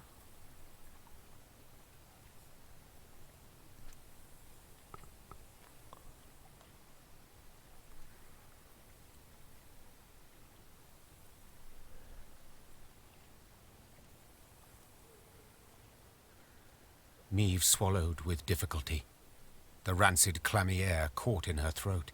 We'll await you at the top, Rayla. The Queen moved towards the exit, keeping close to the walls. After a long hesitation, Reynard followed. Rayla joined them later that evening. She spent a long time washing the blood from her armor.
Meve was riding at the head of the caravan when Black Rayla rode up and leaned towards her. She spoke in a whisper, a hand shielding her mouth. Your Grace, I've something important to tell you. Yet you can't show anything to miss. Look straight ahead. Make no sudden moves. Meve nodded slightly and waited for her to continue. Scoia'tael scouts in the woods, watching us. Eldain's near here somewhere, preparing his attack. So what do you propose? Asked the Queen, her gaze fixed on the road ahead. Let him catch us out in the open. We're sitting ducks. But there are ruins nearby, an elven cemetery. We can find cover behind its walls. Meve was accustomed to discussing important decisions with all her advisors, but she knew there was no time for consultation now. She had to trust Black Rayla's advice, and so without further delay issued the appropriate orders. Meve's retinue reached the cemetery before dusk. Her soldiers knocked down the marble statuary and piled them into barricades, while scouts took up positions outside the walls to watch for the foe's approach. When the sun set, the woods exhaled the heat of the day, and a thick fog soon arose. Out of the mist stepped Reynard's scouts, bound and pushed forward by elves. One of the Scoia'tael, a sturdy elf with long hair, stood by the cemetery wall and cried, I am Eldain. I would speak to Meve. I am she. Speak. Cadmil en Kedva Genvid, Renna. This place is of great import to us, the Enshe. I would tell you of its monuments, of the weeping Ensevern, carved by 3 generations of sculptors, or of the alabaster relief of King Kellad, so beautiful even the birds would gather to admire it. But I see your men have found our memorials, and in the way of Dwan, destroyed them without a second thought. I cannot say this comes as a surprise. You've already shown the gods molded you from the basest of matter. You murdered injured soldiers who no longer posed you any threat. Get to the point, Eldane. So I shall. As you certainly know, the necropolis is surrounded. Soon, there shall be a battle. But it is unseemly to fight in a cemetery. So I ask you to come out into the open. And surrender our tactical advantage. I suspected a matter so impractical as respecting the dead would mean nothing to you, Dwan. So I submit one more argument. The lives of the soldiers you sent to spy. If you leave the cemetery, I shall set them free. They will fight at your side. If not, I shall kill them, here and now. Milady, don't listen to him. He can't be trusted. Rayla, those are good men. Fabian, Gerrit, Matthias, they've served me for a decade. They'd crawl through 7... I accept your conditions. Your Grace, I beg you. Soldiers! Eldane clasped his hands in thanks. Then, in a swift, almost careless movement... You should have listened to Rayla, Your Grace. We elves truly cannot be trusted. Spala! 看你这些精灵。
I warned you. Now we've lost the advantage. I'm sorry, Your Grace. I take full responsibility.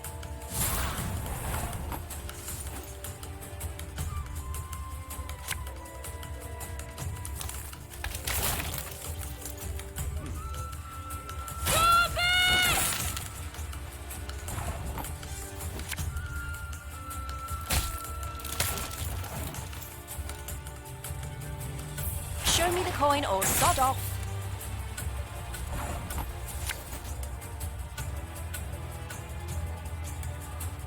Catch!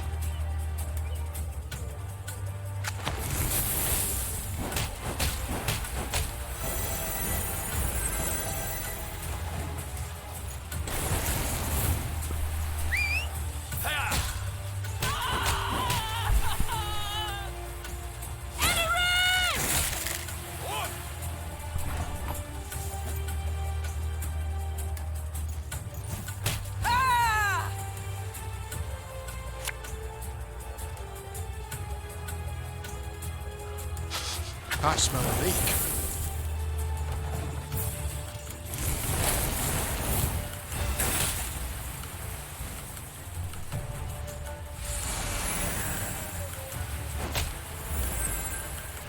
Onward, Fryhead!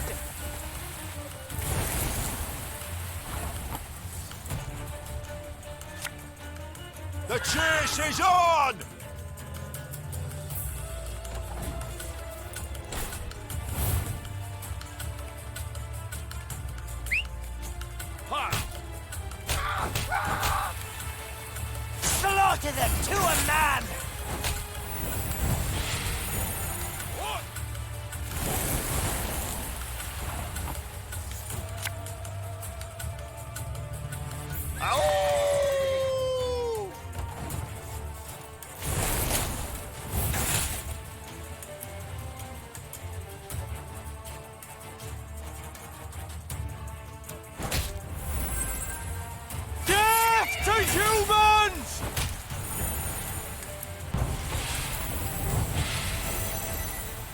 靠！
Ours is not to reason why.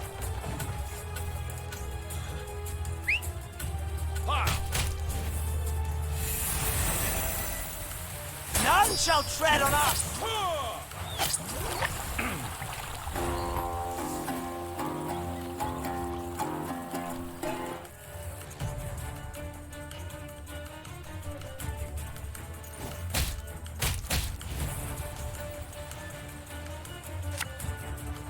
A knight should help. Our codex commands it.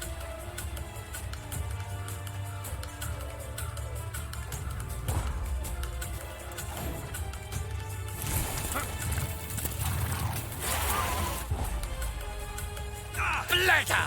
Beaner!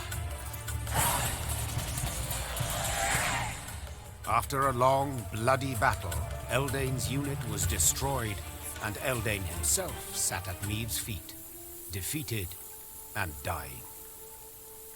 To die in a cemetery. Something amusing in it, wouldn't you say? I am surprised you are in the mood for humor. All my tears I shed years ago. My family killed in a massacre aimed at eradicating our race. Senseless. Utterly senseless. Reyna, we have lost. Me, my Scoia'tael, the Enshe. We shall vanish from this earth. Your grandchildren will know us in fairy tales only. I know I deceived you, but lay my bones to rest in a grave. Let me part this world with dignity. Ager Dregared. Oh, please! How dare he? Look, he laughs, Your Grace! This dog should rot in an open field. Need I mention the willow? The many strung from it? The many burned alive?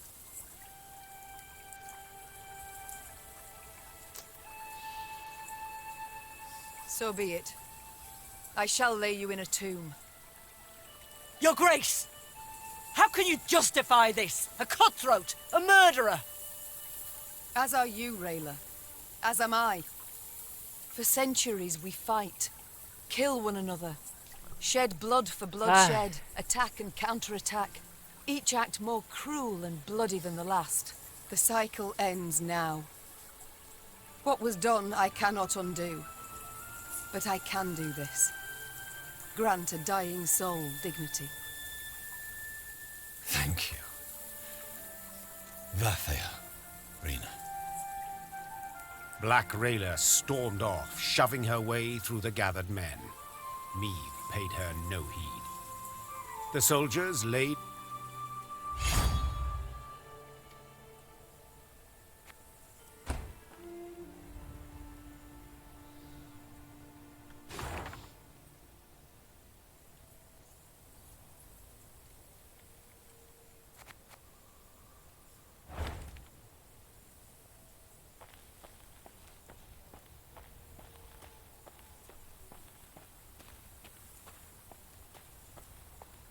At last.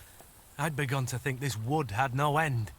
And I thought bandits knew their way round a wood. We do. Around those not brimming with elves armed to teeth.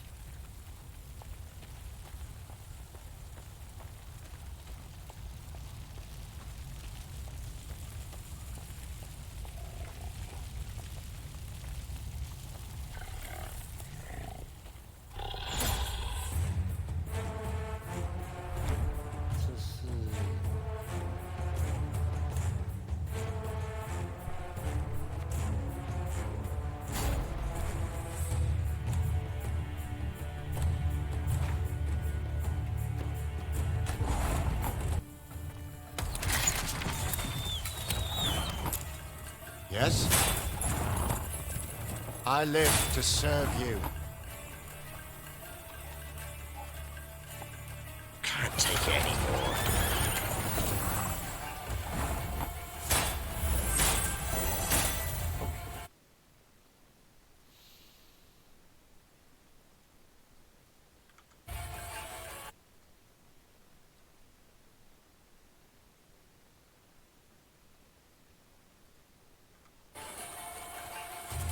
Got any victuals?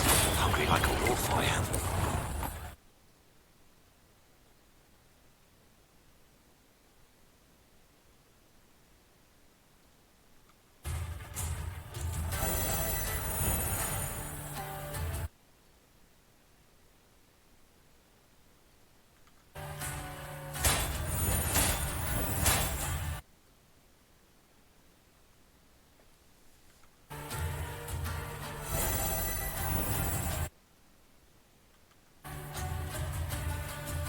Her Majesty is exceptional.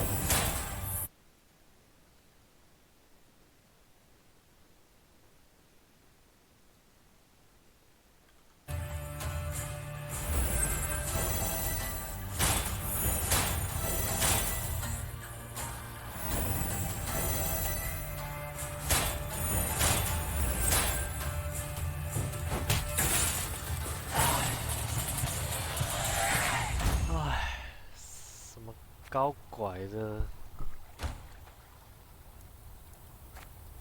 什么高拐的游戏呀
？The burning fields and orchards spewed thick black smoke, turning day into darkest night. Riding in the middle of her caravan, Meve could see neither its head nor its rear. Reynard ordered the men to keep formation and march in silence. Eyes open, fore and aft. The foe might well use these conditions to spring a trap. When a scout's shrill horn cut through the silence, Meve immediately galloped to the front of the column. She found herself in a pile of red-hot coals that had once been peasants' huts. What the devil happened here? Bodies lay amid the ashes, barefoot men in nightshirts as if caught in their sleep. Meve deemed them yet more victims of the black-clad invaders. but Gascon had another interpretation. Look at the arrows. Imperial issue? Not hardly. Nor are they the type the Scoia'tael favour. And the tracks in the mud, the attackers fought not in formation, but man to man. Bandits. It must have been. Reynard, standing next to him, nodded in agreement. Gascon can be relied on here. After all, he knows of what he speaks. An uncomfortable silence fell over the group, ending only when Meave ordered the scouts to determine the direction of the bandits' tracks. They returned to report the killers were hiding somewhere to the north.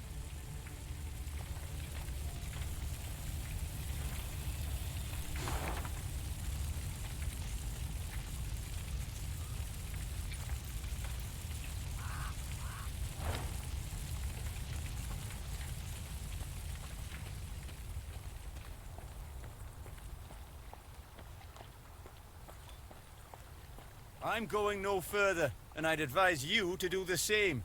Bandits took the fort to the north. Was nearly home. Nearly with my gold to Edirn, they said. You'll sell at a profit, they said. Was nearly home.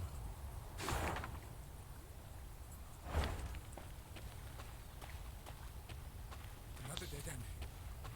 How the demons do I get out of here? How do I quit this place for good? Cursed land.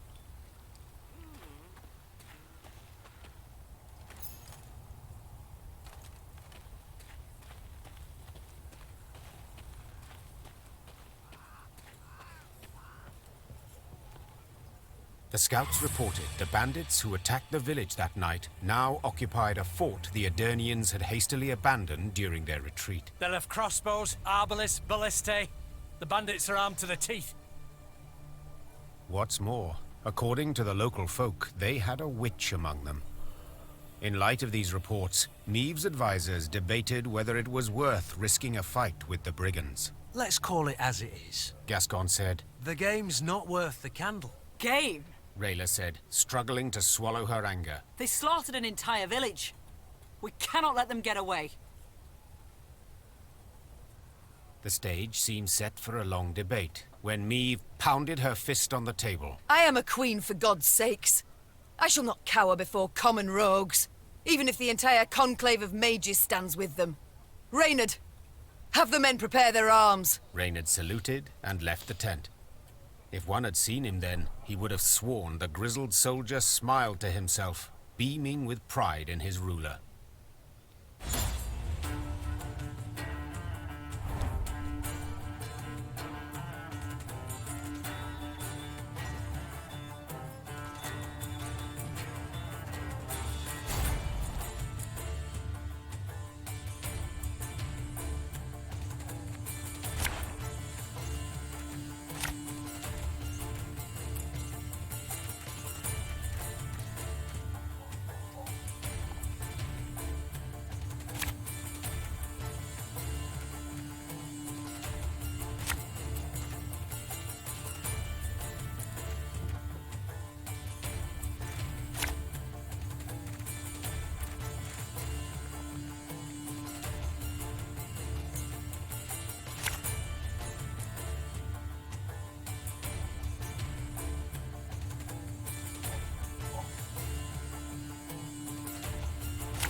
Your Grace, I saw flashes of light inside the fort.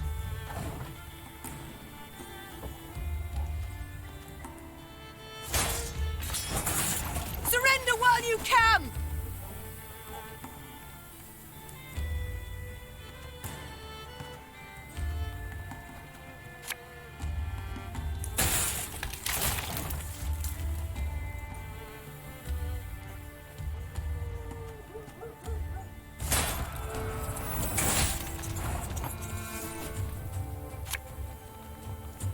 Watch your heads! I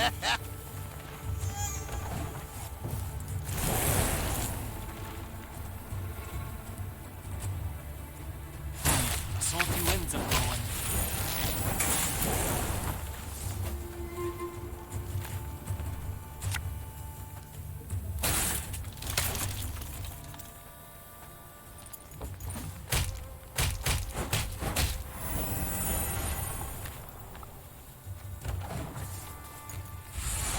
Did you hear that? A kind of incantation. Something's not right. They should be dead with those Can't take it anymore. We must find a gap in the fort. Catch!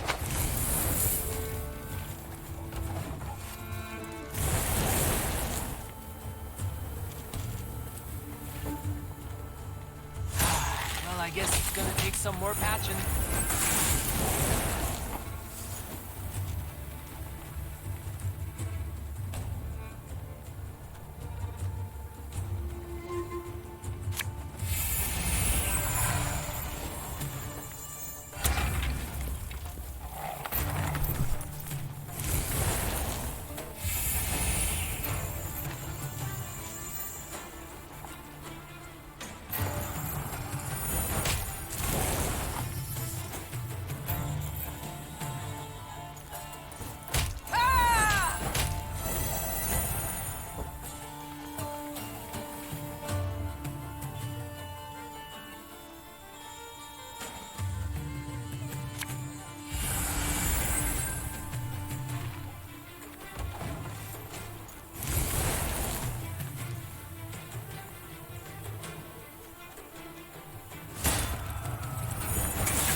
My spirit's willing and how, but these damn fools are killing me.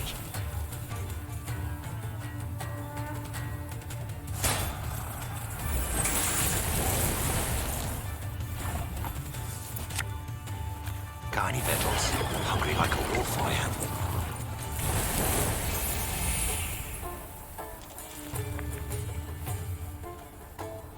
We'll get that fixed in no time, I promise.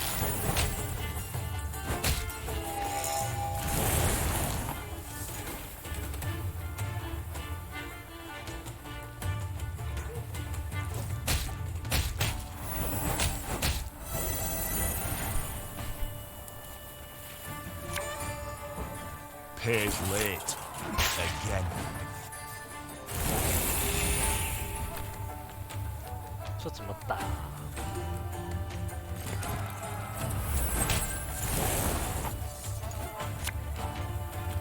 Prepare to fight, if you've any honor.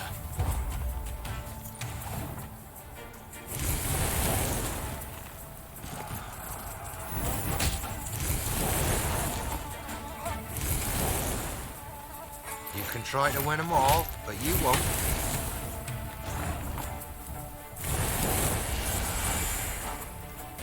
Got any victuals? Hungry like a wolf, I am. Can't take it anymore.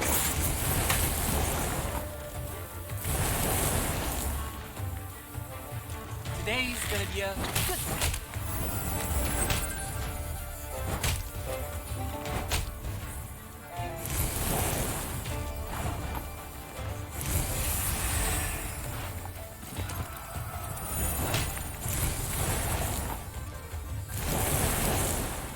You can try to win them all, but you won't. Got any victuals? Hungry like a wolf, I am.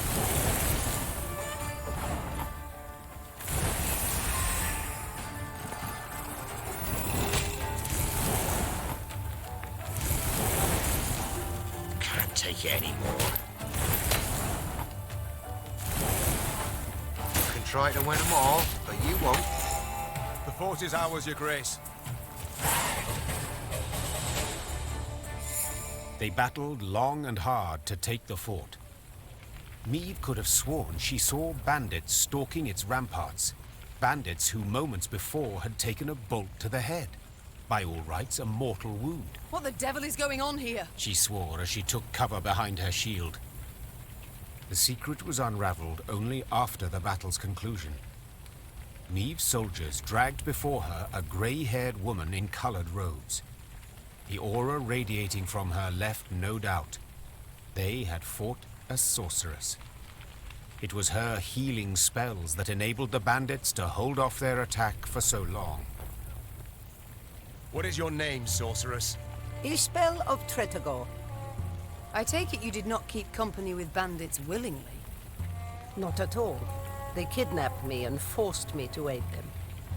Forced? I do not understand. As a woman fluent in the arcana of magic, you could have freed yourself with little effort. True, I could have. But I would have had to kill, and I swore never to use my talents to harm another. Not even in self-defense? Not even then. Then you live in truly unfortunate times. War rages all around. You cannot hide from it. So be it. Then I must entrust myself to the care of the gods. Or a passing queen. You stand before me, by divine right ruler of Lyria and Rivia. We seek the lord of these lands, Demavend. Oh, forgive me for not recognizing you, Your Grace. You do not look like a ruler. More like a mercenary. True, I wear no crown. It was stolen from me along with my country. I strive to reclaim what was taken, and admit the help of a sorceress would prove useful. Thank you, my lady. But you must know, an army is no place for me. Should you wish it not, you needn't fight. We have many civilians among our ranks who do their part in the slaughter. Indirect guilt is enough. My soldiers do not slaughter, they fight. Lofty words, but the result is the same. Piles of corpses. Well, a bandit I am not. I shall not force you. Reynard, prepare the men to march on. Of course, but if I may, perhaps Xavier might have a look at the war machines we captured. He may find some parts of use. Neve followed Reynard's suggestion. Xavier went to work. Yes, Your Grace. Gods. What happened to him? He was in Rosberg when the stronghold fell. Nearly burned alive. How are you healing him? The medics recommended regular poultices of dog's tallow, but whether they've any effect... Of course they've no effect. For such wounds. How he must suffer. In the day he reveals nothing. But at night one awakes to hear him sob with pain. You see? I need healers. Please, come on. I shall go with you. But never shall I use magic to take a life. Do I make myself clear? Yes, you have put it quite plain, and rather bluntly. Forgive me, Your Grace. It has been long since I played the host. I forget the custom.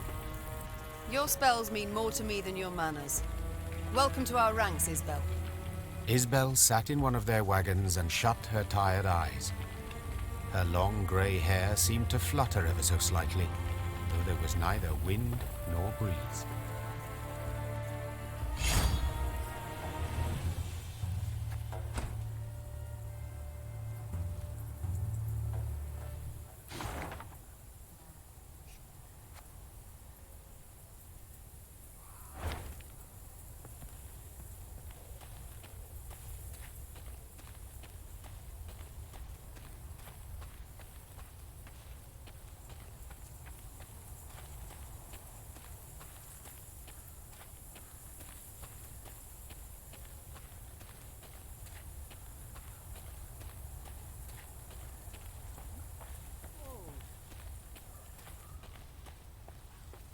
The ruins still smoulder. Nilfgaard passed not long afore. They must be close. No doubt they already knock at Aldersburg's gate. We must make haste. Brave warriors, fled so fast, didn't manage to pack. Beautiful sword. Our army showed well. It's of no real use to me. Beautiful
Our ballista, your command.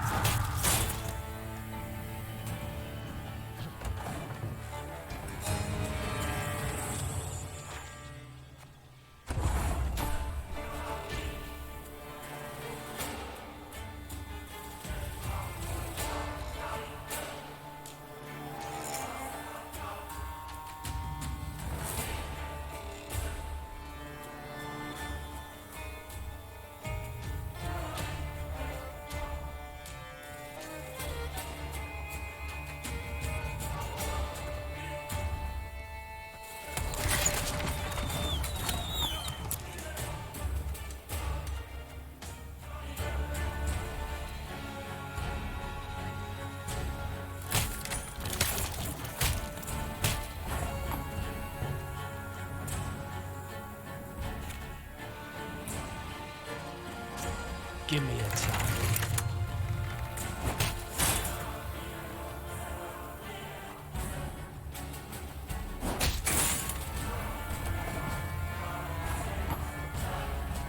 Our ballista, your command.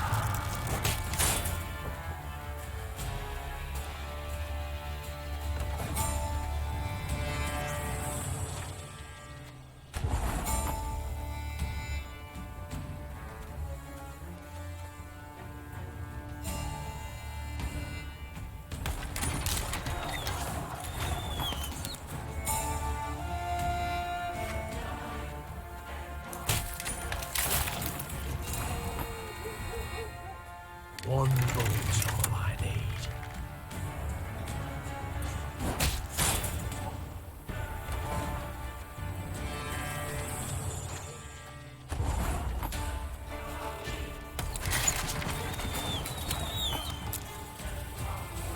One bullet's all I need.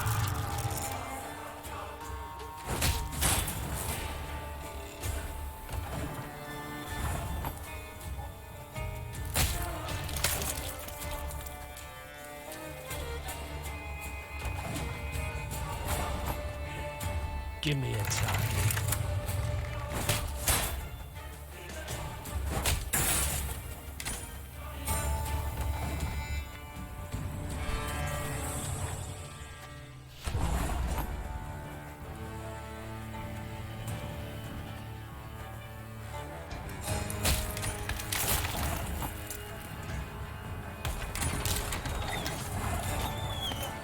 Our ballista, your command.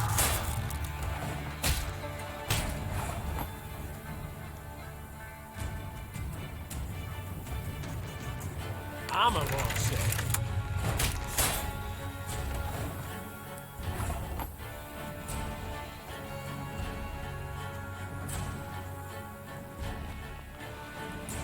Don't you worry yourself, Your Grace. We'll get her done in no time. Pissing in the moat? Oh, you're dead.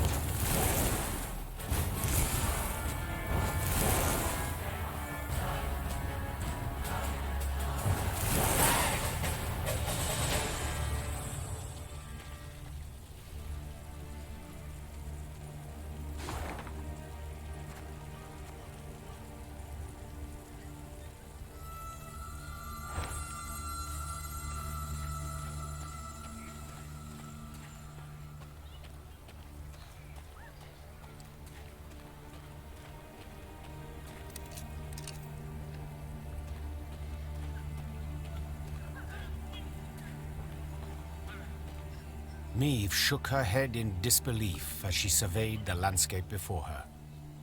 The Nilfgaardians had destroyed everything in their path. When the Lyrians reached Braithwaite, a small village near Aldersburg, they saw gaunt men and women, more bone than flesh, gnawing on acorns and boot leather. The invaders had requisitioned every scrap of the village's food stores and hauled it off to their nearby camp. In strained voices, the villagers begged the Queen to help them retrieve their supplies. Milady, Frost'll come before we know it. Felt help us.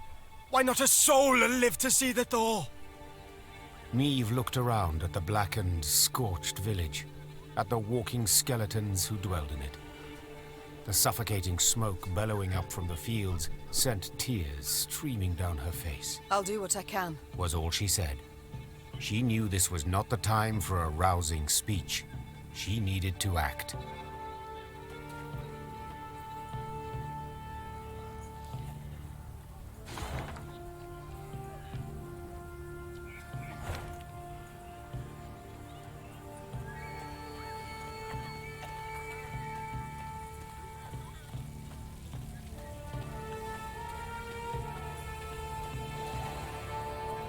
The Lyrians reached the outer defenses of the camp where the Nilfgaardians had taken Braithwaite's food stores.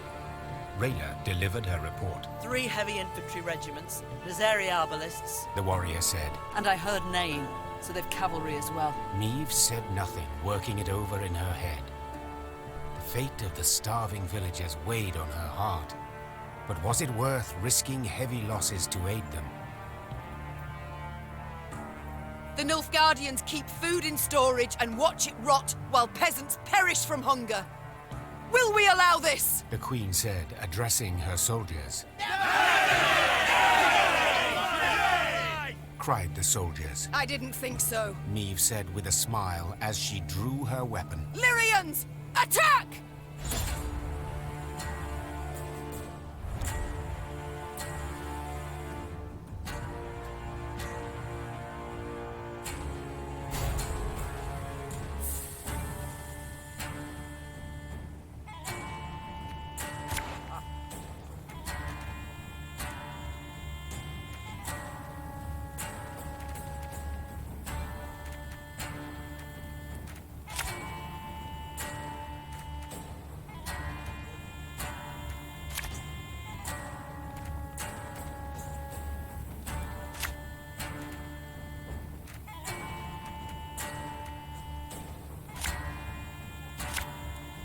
Today our swords shall taste... Must be an important lesson in this. But what?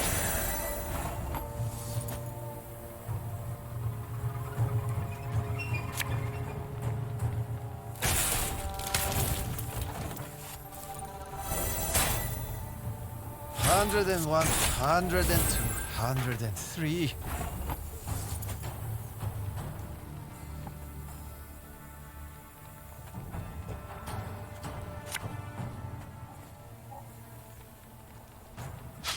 I smell a leak.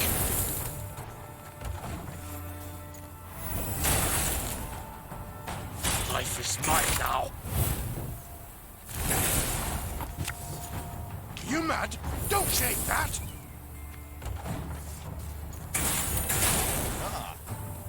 To the gloire!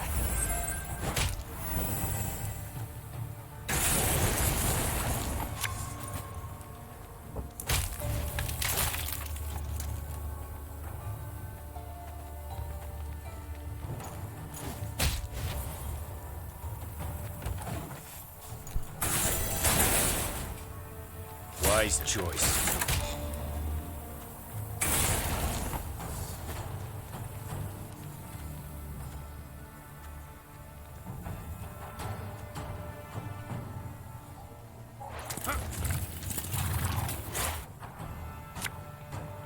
Thing about slings, they hide well.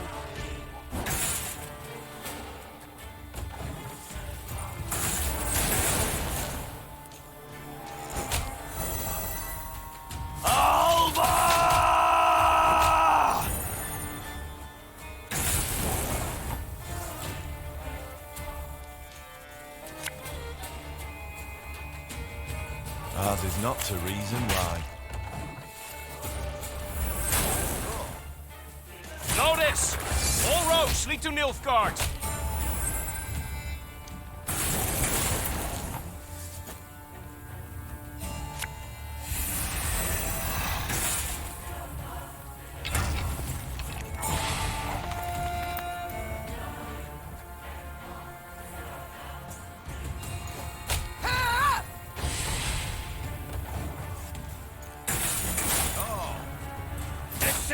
Zweifel!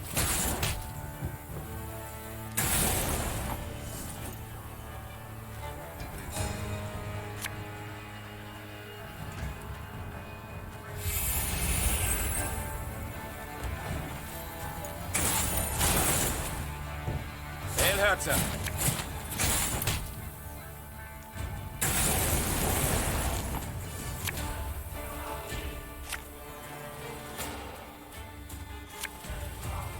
God's blast it! My breastplate.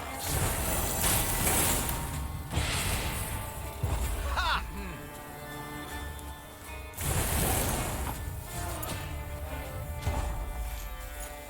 Your Grace, the battle's won. We've secured the storehouses.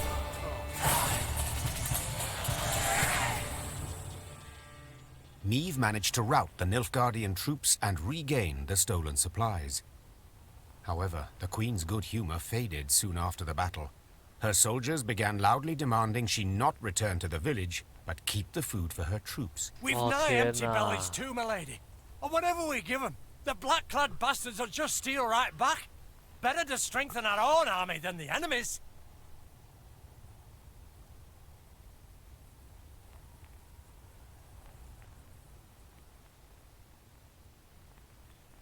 折是折中的办法。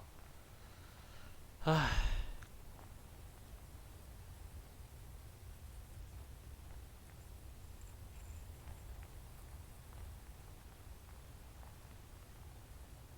Easy it would have been to take offense at the soldier's words, to accuse him of greed. But his words held much merit. Niamh's army had no less need for the food than the peasants, and in war-ravaged Edirn there were few chances to replenish their supplies. After a moment's hesitation, the Queen announced her decision. We shall divide the food. Half we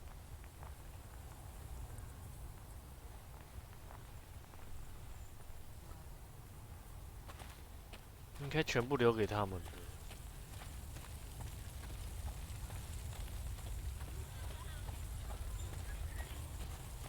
At first, the peasants were glad to see the soldiers. But their joy quickly turned to anger when they found Niamh had decided to return only half the recovered supplies. And for a queen to stoop so low, robbing good folk, starving good folk. Niamh refused to argue with the villagers. Yes, justice was on their side. But in times of war, justice counts for little.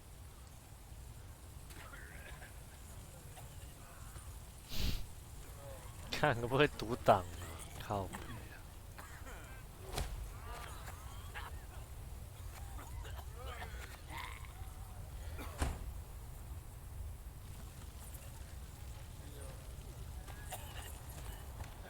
A thief who takes half your coin is just as much a thief as one who takes it all. Remember these words well. A thief who takes half. 其实我根本不需要。唉，看完到心情不好。 Niamh's mount reared and flattened its ears, spooked for no visible cause. Trusting in animal instinct, Niamh jumped to the ground and felt tremors under her boots. At first, they were faint, barely palpable. Then grew stronger and stronger. What's going on? Niamh cried. Why does the earth tremble? Before anyone could respond, a scout from the forward guard let out a terrified cry. A moment later, snap trees crashed down around them, and out of the woods came a 30-foot-tall stone giant. Gods, whispered the Queen. What is that? A golem. Isbel whispered back. Favorite servant of Nilfgaardian mages. As if to confirm his words, soldiers marched out from behind the giant, clad in heavy black plate.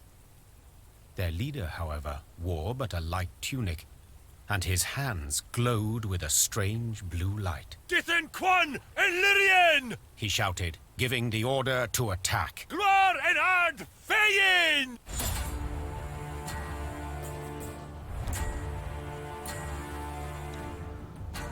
Oh, 我的妈呀！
live to serve.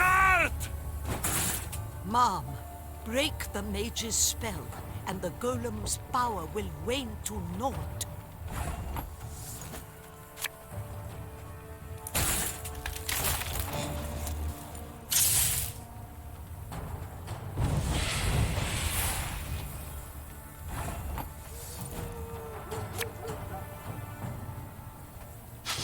I smell a leak.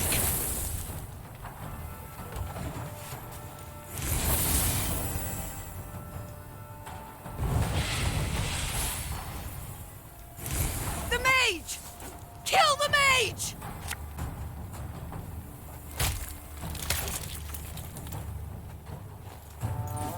Ha!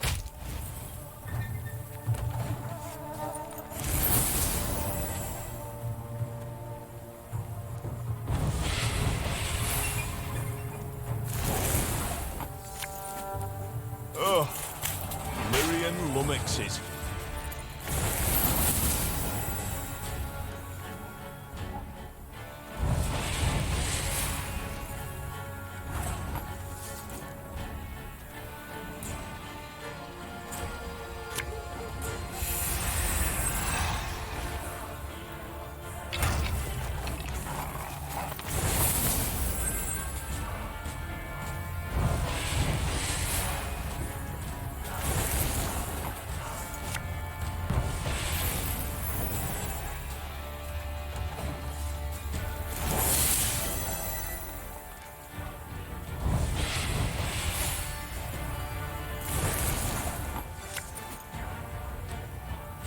It's not too late to walk away.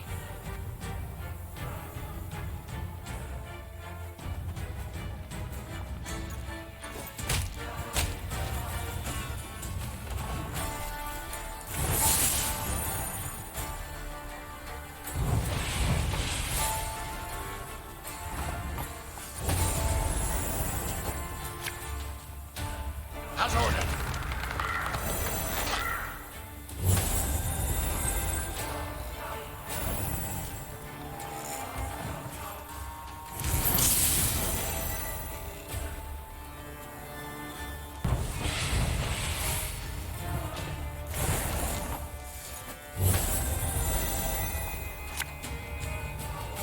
Prepare to fight, if you've any honor.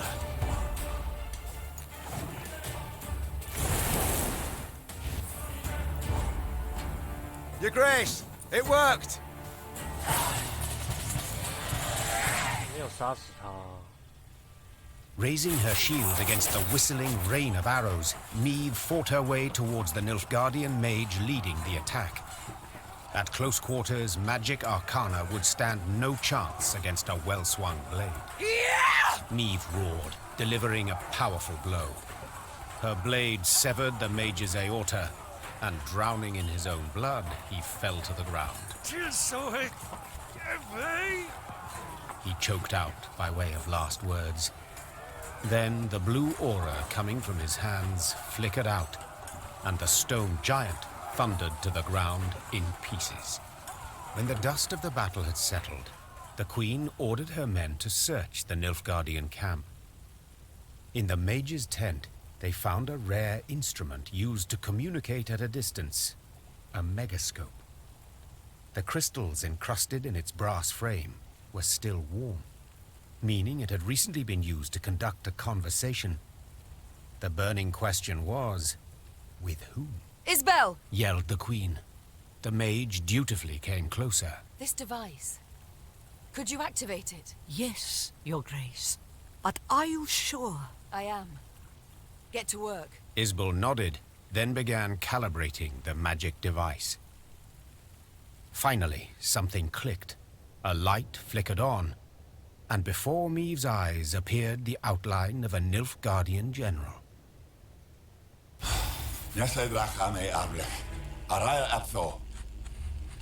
Speak common, please. I know not your tongue. Oh, forgive me. I thought I spoke to someone else. Good to see you in good health, Queen. Or ex-Queen, I suppose, would be the more apt title. Instead of fretting so much over my title, give yours? Of course. Where are my manners? Duke Adel Ebdahi, Grand Chancellor, Commander of Army Group East. I believe you've heard of me. Of course I have. You are the coward who, instead of facing me himself, employed traitors to do his bidding. What you call cowardice, I call diplomacy. And you must admit this diplomacy has proven quite successful. First Lyria, then Rosberg, and southern Edirne, all taken without any real losses. Enjoy it while you can. Easy victories are short-lived.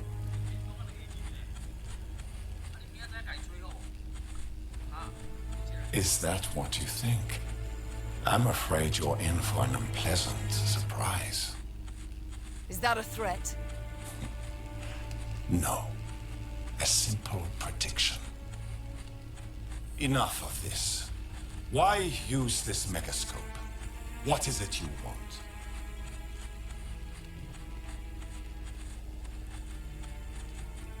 I wanted to see the man who's butchering Edirne. The man responsible for the deaths of thousands of women, elders and children. Then your desire has been satisfied. It was I who gave the order to cleanse this land of unwanted elements, to prepare it for settlement, for... Unwanted elements? Those are living folk you speak of. If you were to look at this war in historical perspective, considering the wider geopolitical context, forget it. It's impossible for you to grasp. Farewell, Your Majesty. Or rather, till next time. For there will be a next time. A quiet fell over the tent. The Queen stepped outside, squinted her eyes against the glare of the burning fields, and swore to herself that when she did see Grand Chancellor Adel Ebdahi again,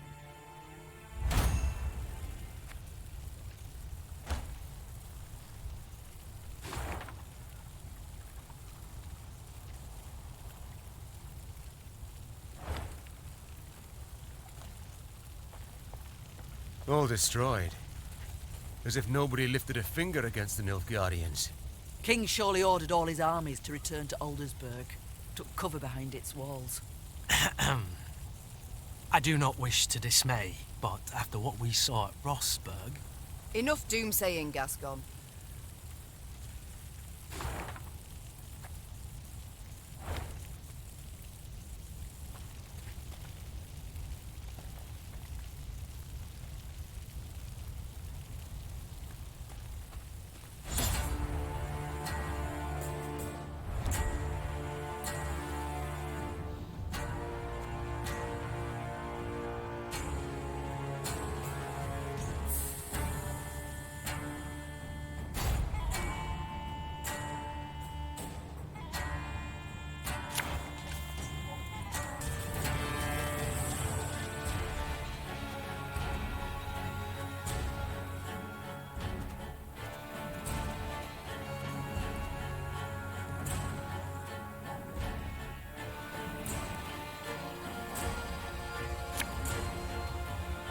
Ever have a storm knock out one of your teeth?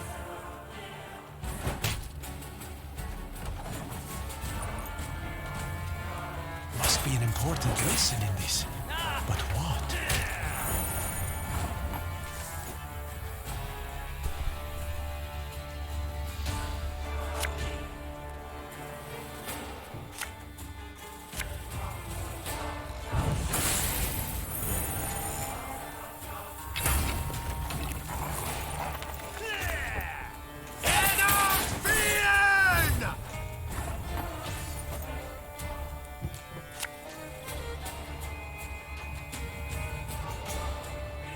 Catch!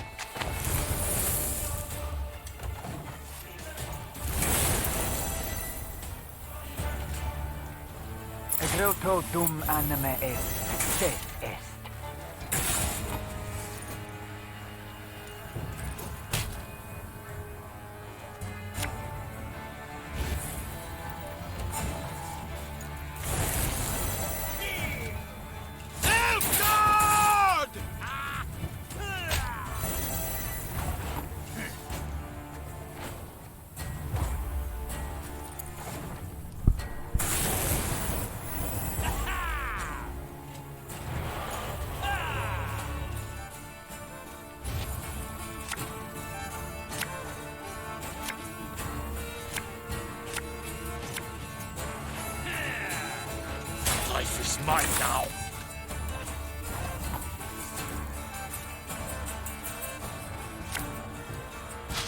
I smell a leak.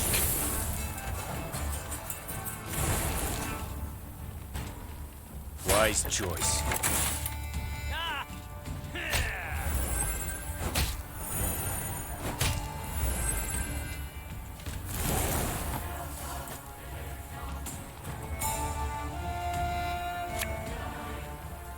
You mad? Don't say that!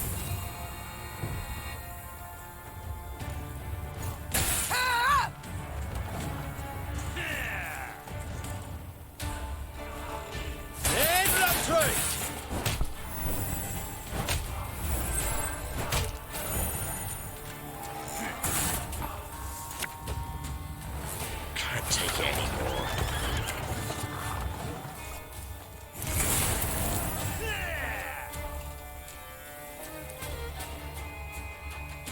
Order!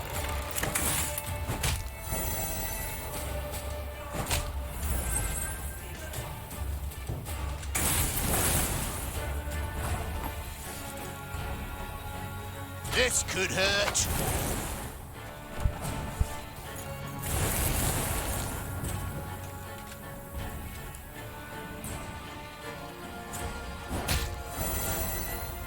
El Herzer.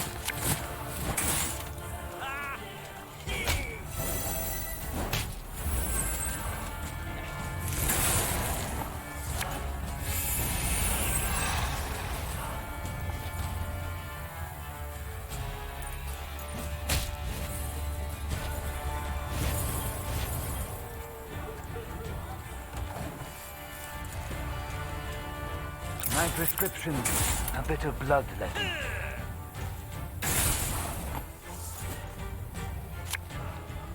I'd hoped we could solve this some other way.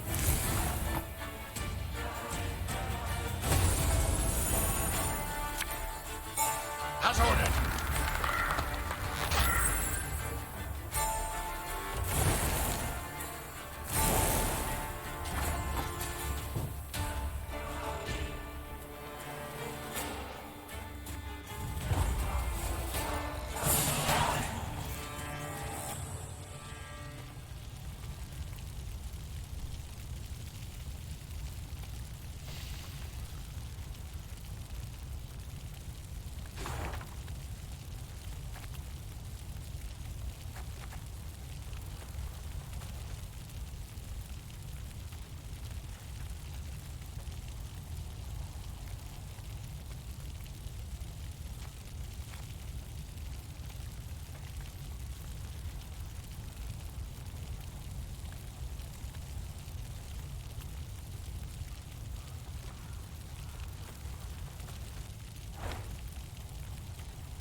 Coming across a small brook, Meve ordered her soldiers to replenish their water supplies.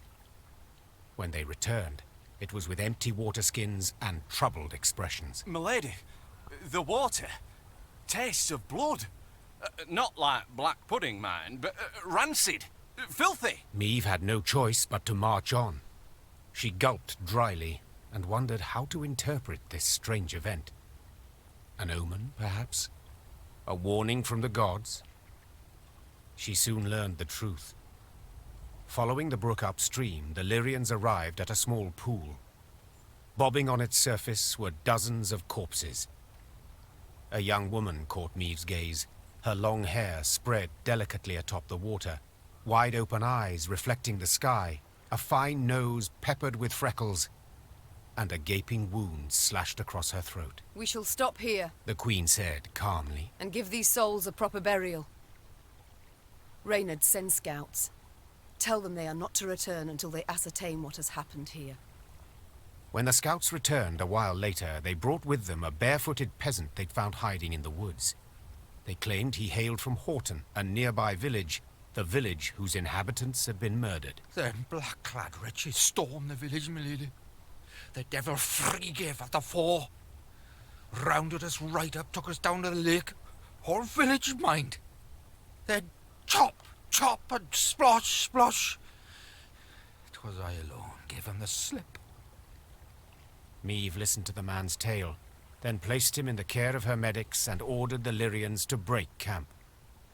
She rode at the head of their column, Reynard at her side, her knuckles gripped white on the reins. Do we know where this Frigef is stationed? Our riders report he's pitched camp to the east. Then let's pay him a call. They killed all, like Rosberg. My lady, please, make them pay. Milka, Bezrad, Kristan, all killed. Souls snuffed out to the very last. Could have run for help, I know. But I was afeard. Afeard the blackclads had catch wind of me, hear me. What now? Whatever will I do? Alone? Left all alone? Me lady, buried our valuables for the blackclads came. In the wood, near a big boulder. Got a bit of charcoal? I can sketch the way for you. Could have run for help, I know.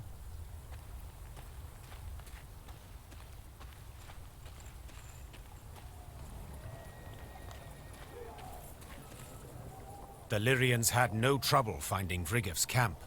It was the size of a sprawling town. Meve stopped her caravan and called for a council. The first to speak was Reynard. Seems our scouts were both right and wrong, Your Grace. They did pinpoint General Frigef, the Butcher of Horton. Unfortunately, they underestimated his detachment. It is much larger and better armed than our own.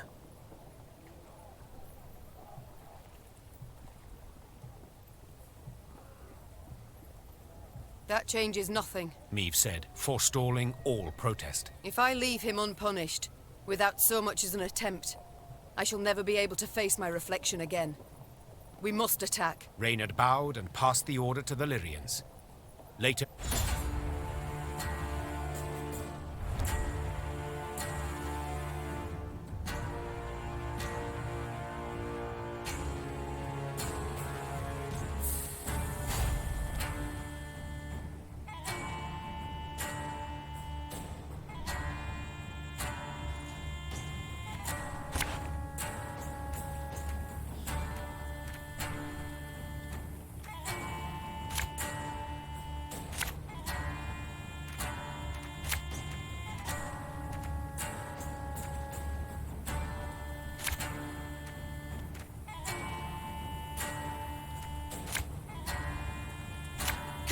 Frigef! It's time you pay for your crimes!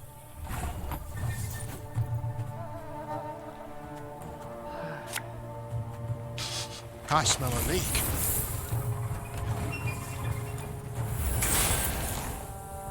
You deserve to die! There! Frigef! I see him! We've got to catch him!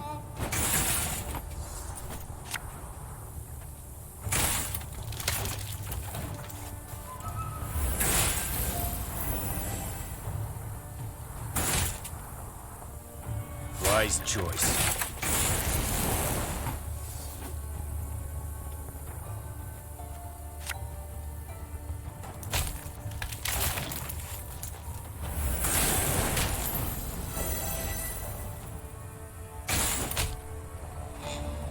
Order!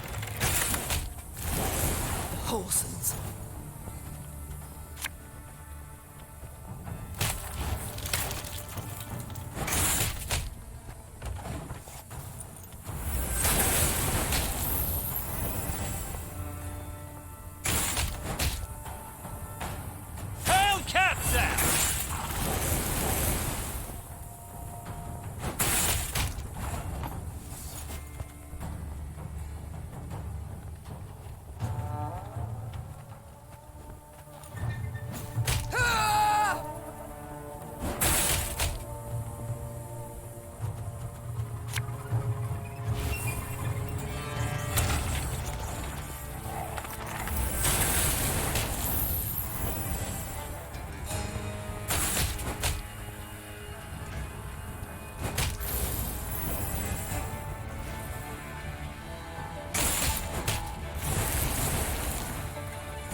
Got any beggars? Hungry like a wolf, I am.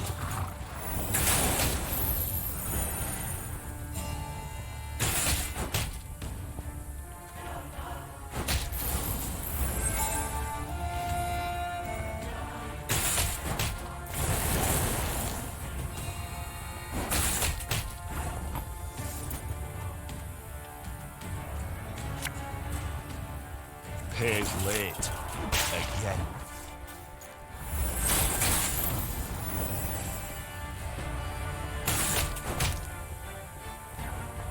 Life is mine now.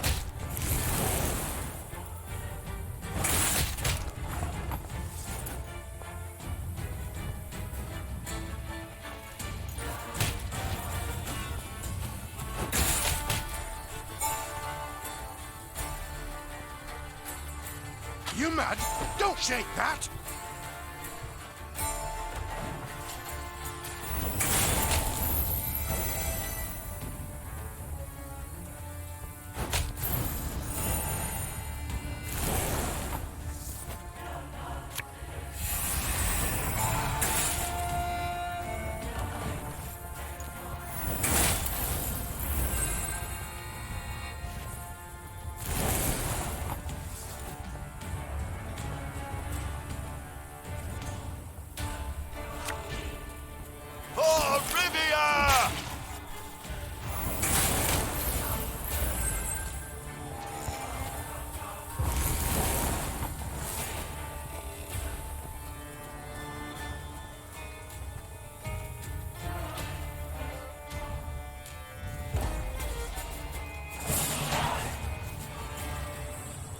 The Lyrians won the day, despite their foe's distinct advantage. Historians later ascribed Maeve's victory to her light troops' superior maneuverability in the difficult terrain compared to the plate-clad Nilfgaardians. But if you ask me, that wasn't it at all. A storm of fury had been quietly gathering in the Lyrians' hearts, a squall of rage stoked by the Nilfgaardians' unparalleled cruelty towards the conquered. And no one embodied this barbarism more perfectly than General Frigga. Maeve's men were ready to sacrifice anything to see him punished. They dragged the defeated general before Maeve. The Queen wished to learn why he'd ordered the execution of an entire village, how the Nilfgaardians could possibly justify such a crime. 2 weeks prior, I'd sent a detachment to Horton to procure feed. Captain Gaynor commanded it. While he was verifying their grain stores, they barricaded him in the barn and put it to flame. The Queen listened to the general's story, her face a mask, betraying nothing. Murdered. One man was murdered. Frigga raised his eyes to Maeve's. The Queen was surprised to see them wet with tears. Yes, my lady. My son. The general's simple words bore pain, grief, and a thirst for revenge that would never be slaked.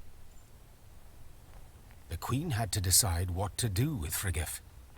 No doubt the general had earned punishment, the harshest possible at that. Yet, such a weighty personage could fetch a hefty ransom, and Maeve's army desperately needed the gold.唉，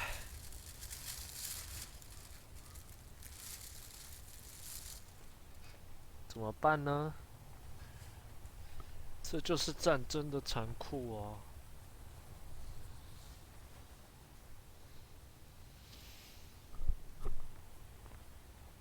My father taught me to respect the generals of my enemies. That even in captivity, their arms should not be taken from them. Their guards should greet them in salute. The Queen said. But you, Frigga, you are no general. Merely a cutthroat dressed as one. You shall die like the good folk of Horton. Quickly. Summarily. Frigga received the Queen's decision with sang-froid. He neither struggled nor begged for mercy. He simply laid his head on the trunk. A short moment later, it rolled onto the ground to the Lyrians' deafening applause.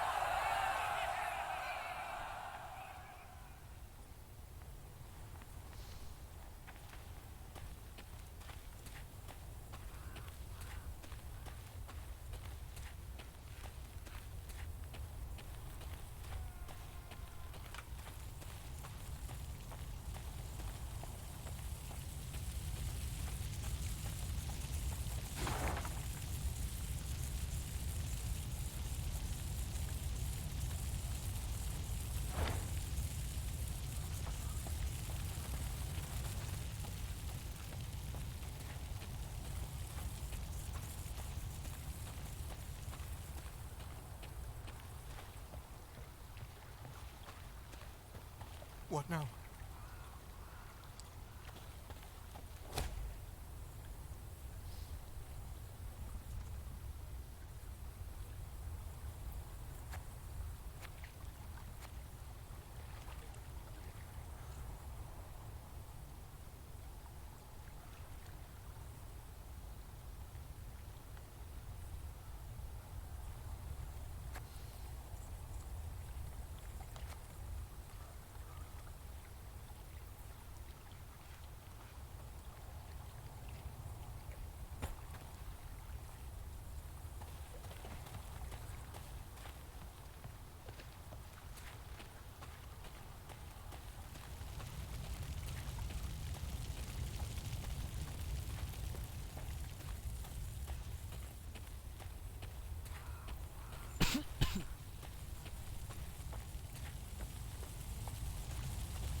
As Meve passed the city of Harmelin, one of the peasants she'd saved from Nilfgaardian captivity requested an audience. Be taking leave of you here, my lady. Folk from our parts lives in Harmelin. We'll manage. But, my lady, we thank you for taking pity on us, time and again.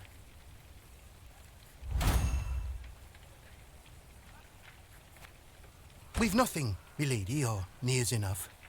Black-clad bastards took all's worth taking. Except in this amulet. Been in my family for ages, kept us from harm. May it do the same for you. Meve wanted to say she did not believe in peasant superstitions, but when she took the ivory pendant in hand, she felt a curious warmth from it. The peasant bowed, then joined the others as they trod off towards Harmelin.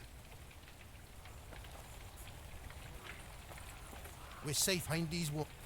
You've twice shown this pendant, you've twice shown us.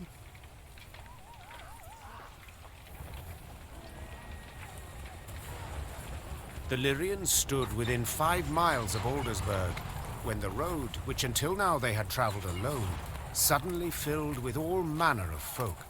Peasants, merchants, and wounded fighters in tattered uniforms.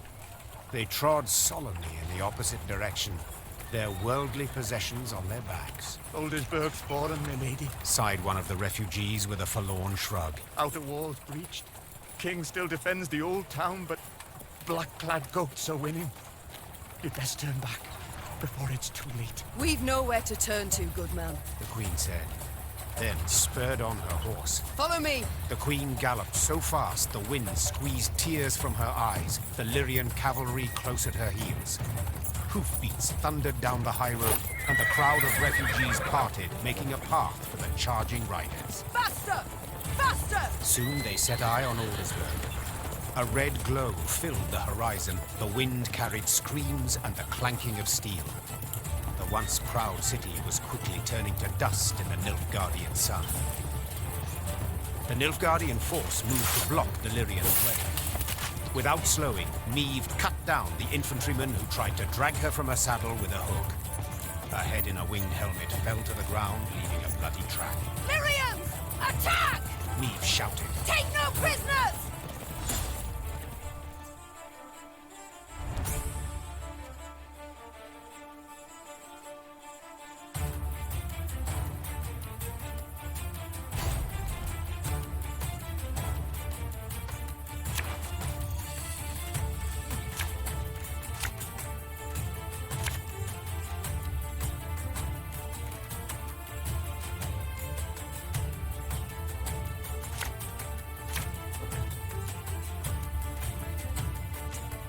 Bloody hell!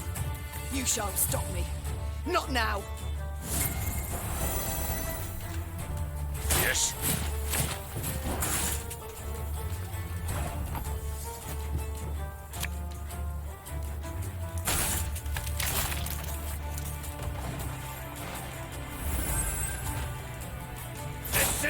Seifel!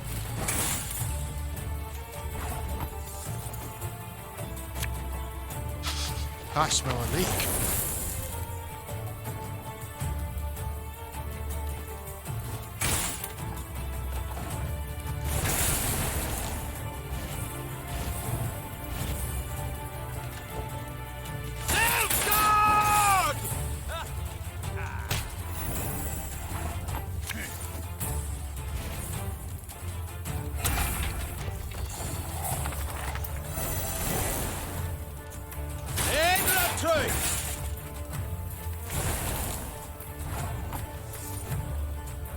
You mad? Don't shake that!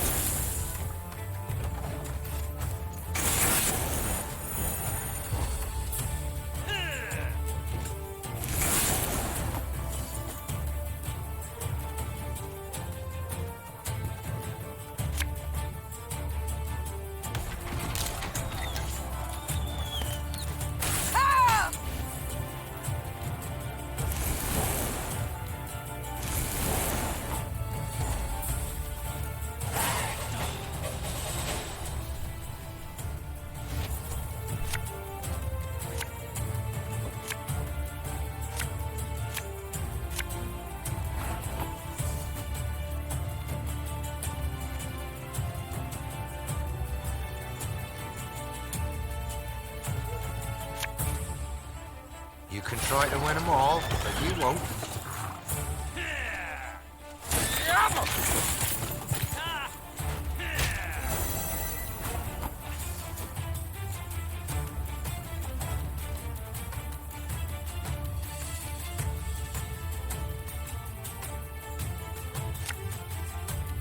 Bigger they are, easier they are to target. Thing about slings, they hide well.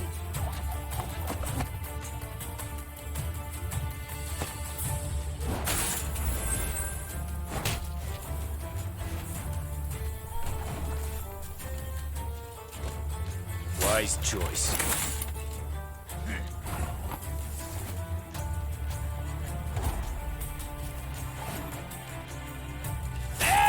Gloire! Gloire and Kazer!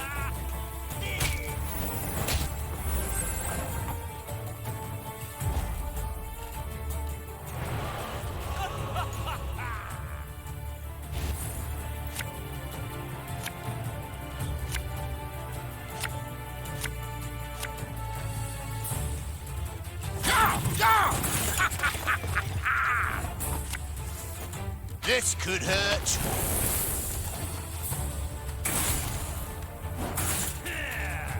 Order!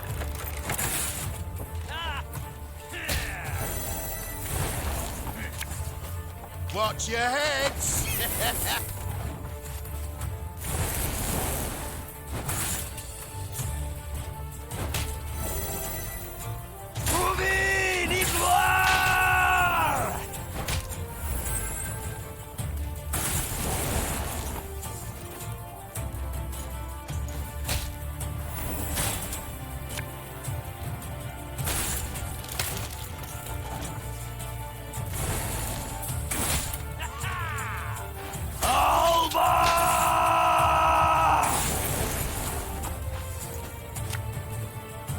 Enough chit-chat. Draw your weapon.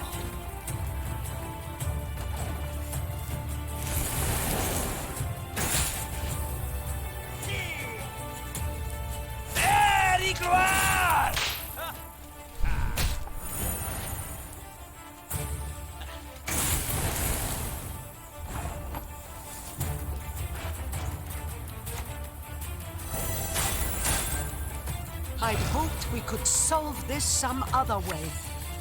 That is not the reason why.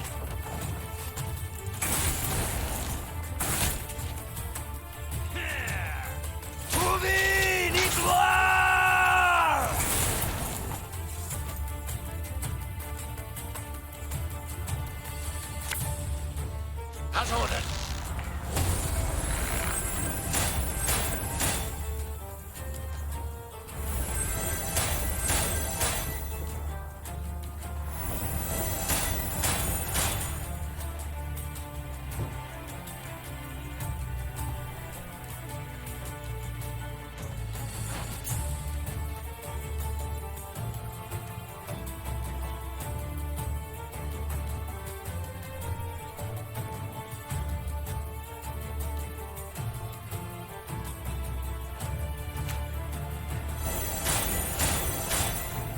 coin never stinks, no matter how rank the pouch.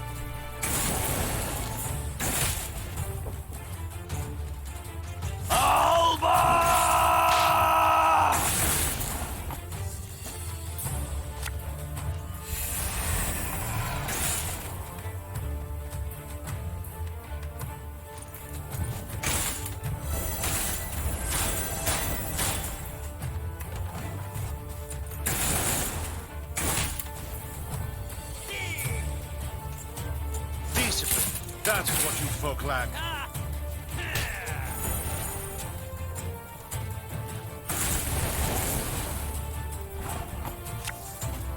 Pays late.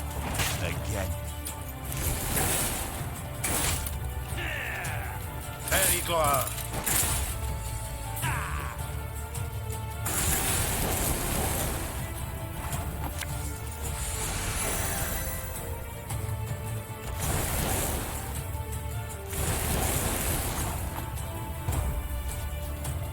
Your Grace, all that was but their rear guard. The Lyrians managed to scatter the Nilfgaardian battalion, one of many besieging Aldersburg. Their scouts brought before the Queen a prisoner freed from the invaders. Niamh inquired about the situation in the city. Turn the right slaughterhouse it has. The Imperials, they... King had the city cleared, my lady, but didn't budge himself. Holding out with his guard in Old Town, walls still standing there. Said he'd fight to the end. Come with me. Niamh weighed her options. The situation looked dire. Demavend, to whom she had come for help, needed help himself. Nilfgaard enjoyed an overwhelming advantage. The small Lyrian detachment stood no chance of breaking the siege. But to retreat, surrender, that was not something Niamh did. The Nilfgaardians do not expect a relief force. Rayla, you know Aldersburg. Can you lead us by side streets to the Old Town, that we may avoid the largest part of the Nilfgaardian army? The warrior nodded, and without waiting for any further orders, strode out in front of the party. Reynard followed her with his gaze, clearly troubled. And what then, Your Majesty? We burst into the lion's den and... And we pray the lion chokes. Follow me!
Niamh's path took her to the village of Eichenfurt. Unlike most settlements in the area, not a single human dwelled here. Instead, only elves and dwarves sat on its porches and stared at the passing Lyrians with clear aversion. Not a single greeting was extended to their allies in arms. Not a single peddler tried to hawk their wares. The only sound was that of snapping shutters and slamming doors. Something's amiss, Rayla said, furrowing her brow. Order a halt, my lady, and give me a moment to look around. You've a quarter of an hour. Niamh said as she dismounted. And not a moment more. The Queen sat in the shade of a large pear tree.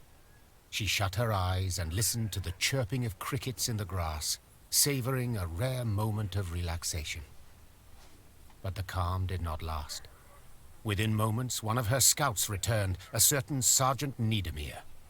Tears streamed down his weathered, scar-pocked face. Lady, come with us, please. You'll need to see this for yourself. The sergeant led her to the still, smouldering remains of a mill. Her soldiers were picking things out from the ashes. When she got closer, she realized in horror they were human skulls, some no larger than apples. Tell the villagers to gather by the well. The queen said in a strained voice. Or be executed. The elves and dwarves attempted no denials.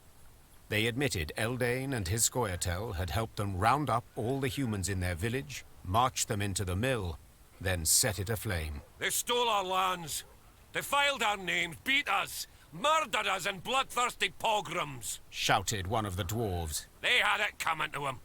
Got their comeuppance, I'd say.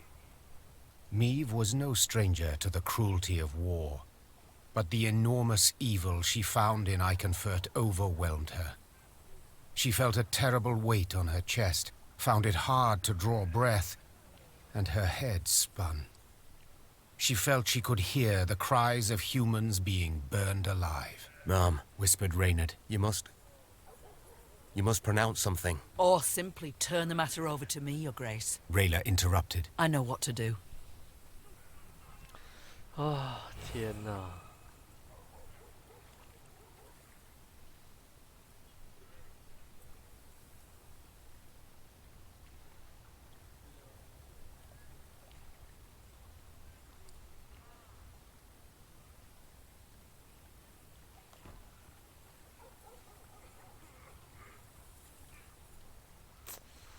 唉，这个太残酷了吧！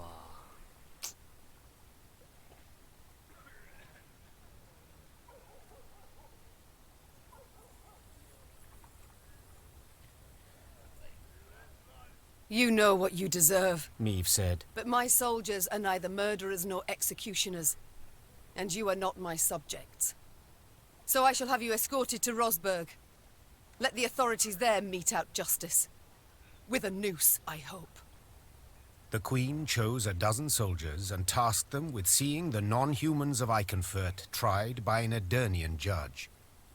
In doing so, she weakened her forces, but saved herself and her Lyrians from having to carry out a bloody sentence by their own hand.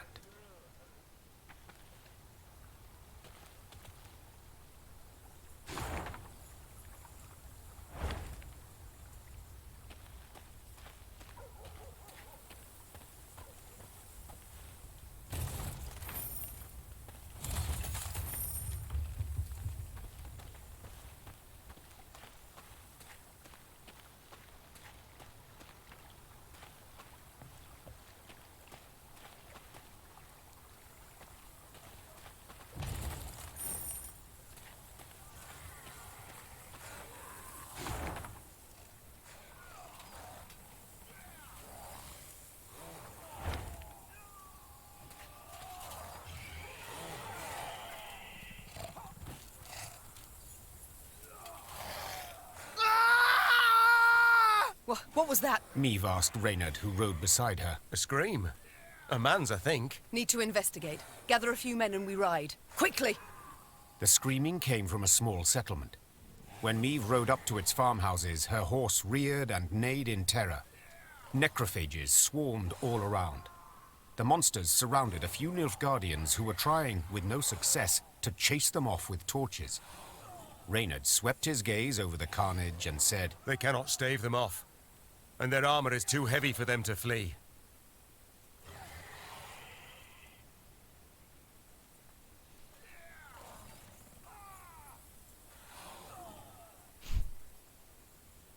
Meve was uncertain at first how to act. But when she saw ghouls snatch one of the Nilfgaardians and rip him to shreds, she drew her sword. No one deserves such a death.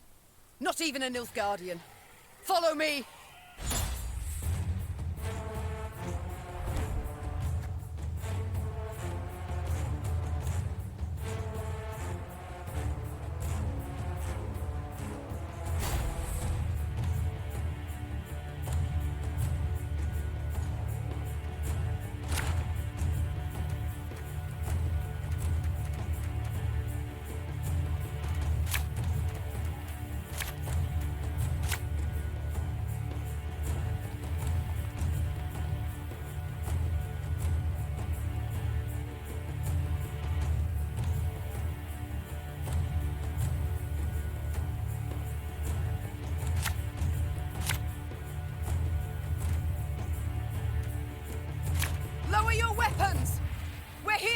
rescue you!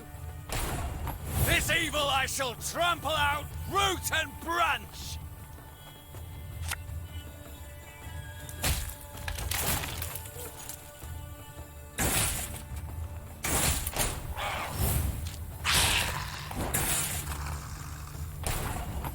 Why do you help us?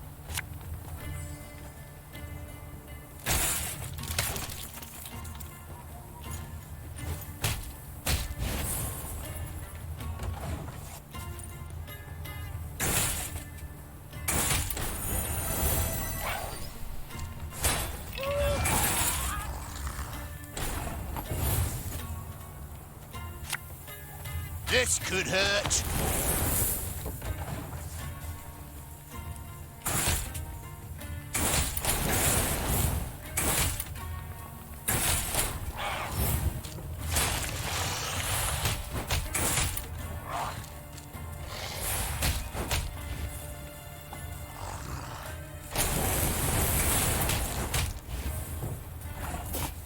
Let the ghouls eat him, I say.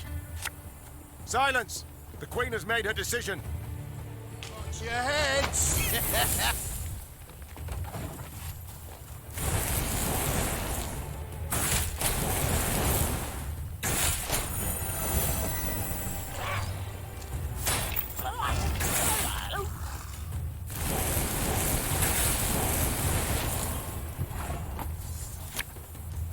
Oh, Lyrian lummoxes.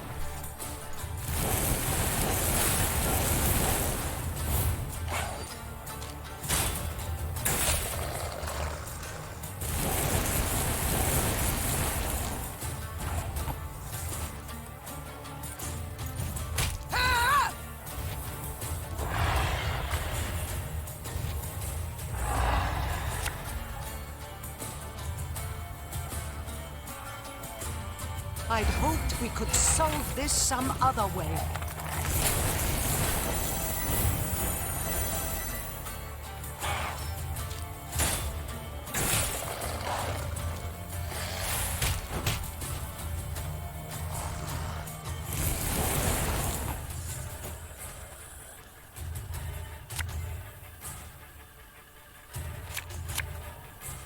As ordered.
I'll fight to my last breath.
Coin never stinks, no matter how rank the pouch.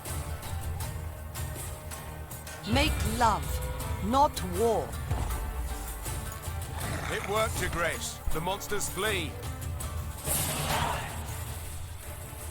The Lyrians and the Nilfgaardians fought the monsters side by side, a united force. But when the last necrophage fell, the soldiers immediately returned to their respective divisions. Meave's soldiers looked at the invaders askance, uncertain what would happen next. Suddenly, one of the Nilfgaardians broke ranks and fell to his knees.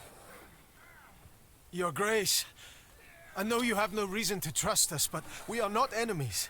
We hail from Geso, a land Nilfgaard conquered and made its province. We did not ask to fight in this war by force. We were conscripted. The soldier hefted his sword by the blade and handed it, hilt first, to the queen. We yearned for a way to desert, and we have found it. Your Grace, allow us to join your army. We long for the Empire's defeat every bit as much as you do.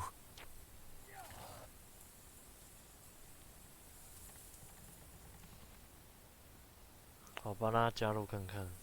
我觉得他背叛呢。Meave helped the kneeling soldier to his feet. The enemy of Nilfgaard is my friend, no matter who he is or whence he hail. The Lyrians were clearly displeased with their queen's decision.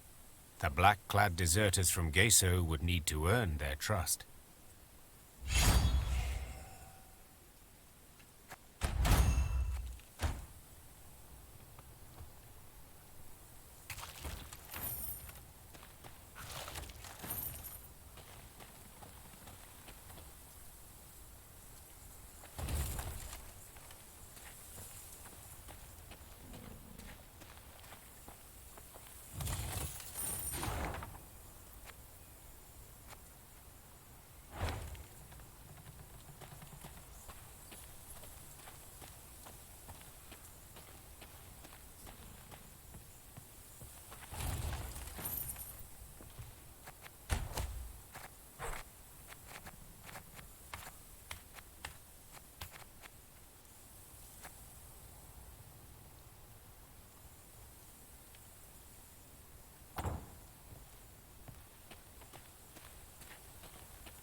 Have it the white of an eye from half a league away.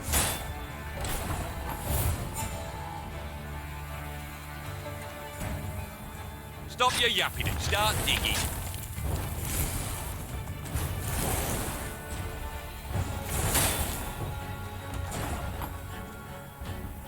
Bigger they are, easier they are to target.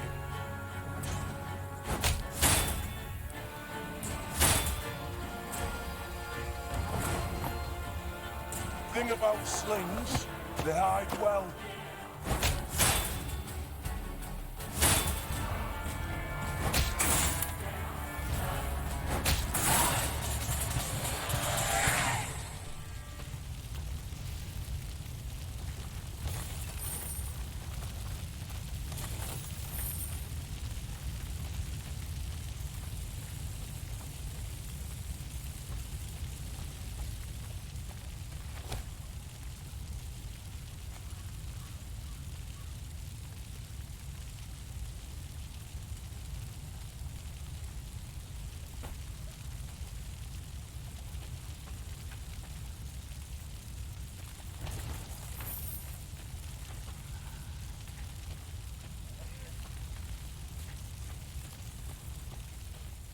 black lads were supposed to... Commander! There a place for me in your rank?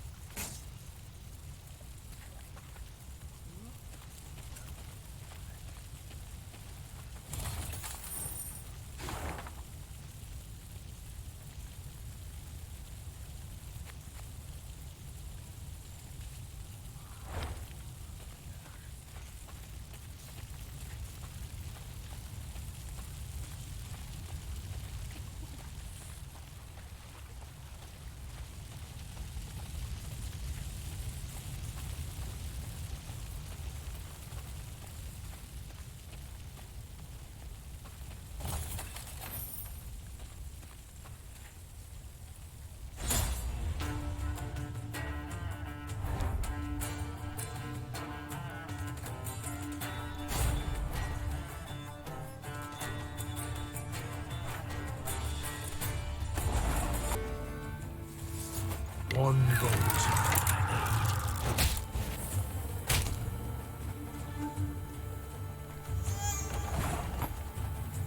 Give me a time.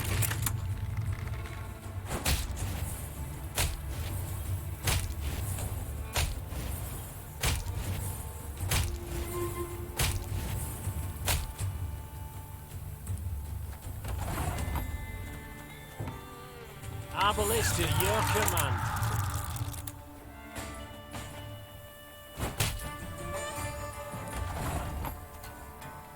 Armor won't say.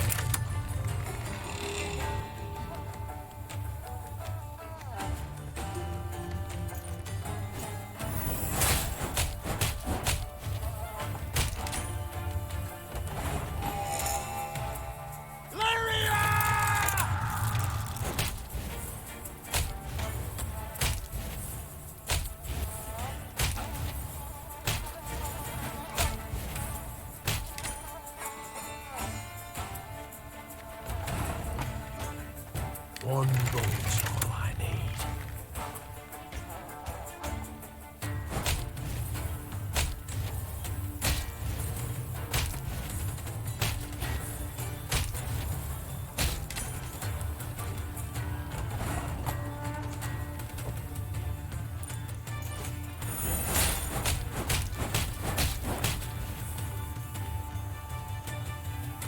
Give me a time.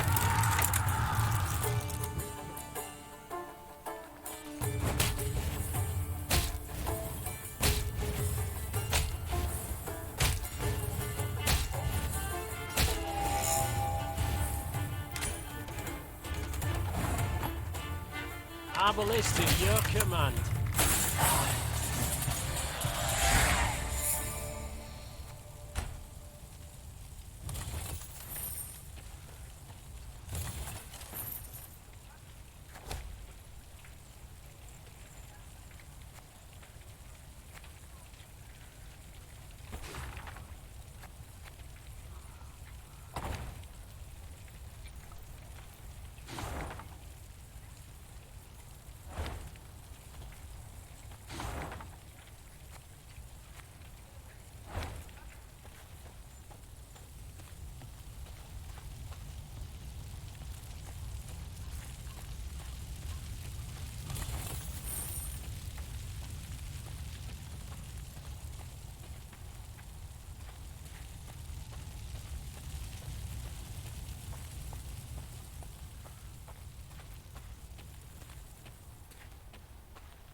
Milka?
Meave's Lyrians were traversing a wood when they heard the loud, drawn-out blast of a horn. One of our scouts? The Queen asked, clearly perplexed.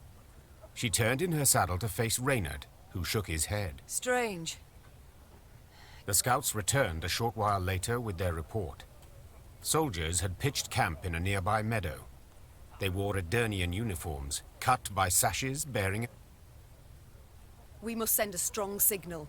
One all the north will hear. From the Yaruga to the Dragon Mountains. Announced the Queen. Whoever collaborates with the invader shall pay with...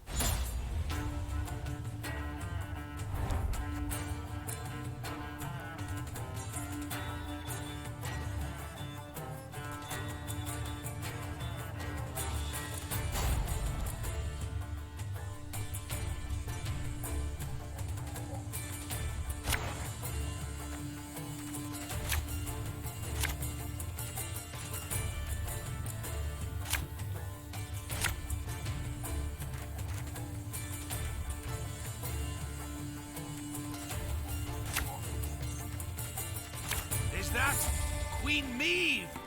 To arms! 101, 102, 103.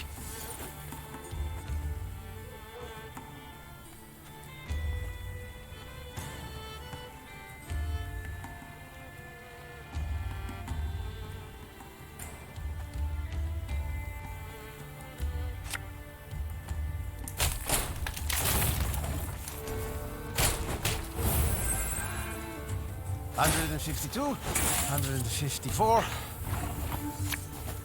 You mad? Don't shake that!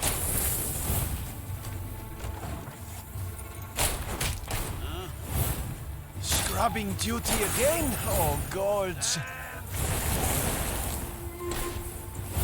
This man has suffered much. This could hurt.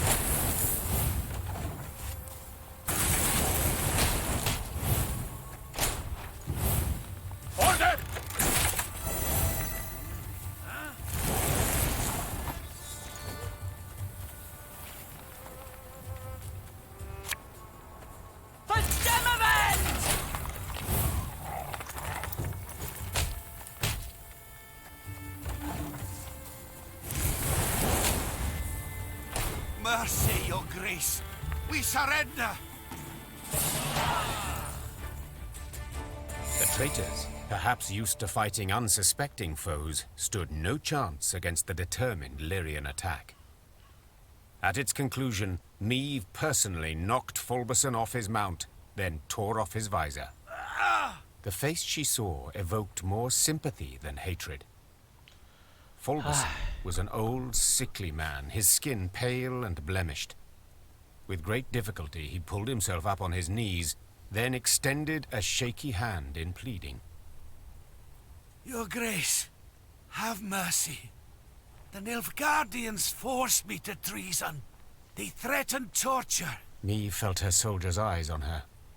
They awaited her decision. How would she treat this traitor? Would she really execute him as a warning to others?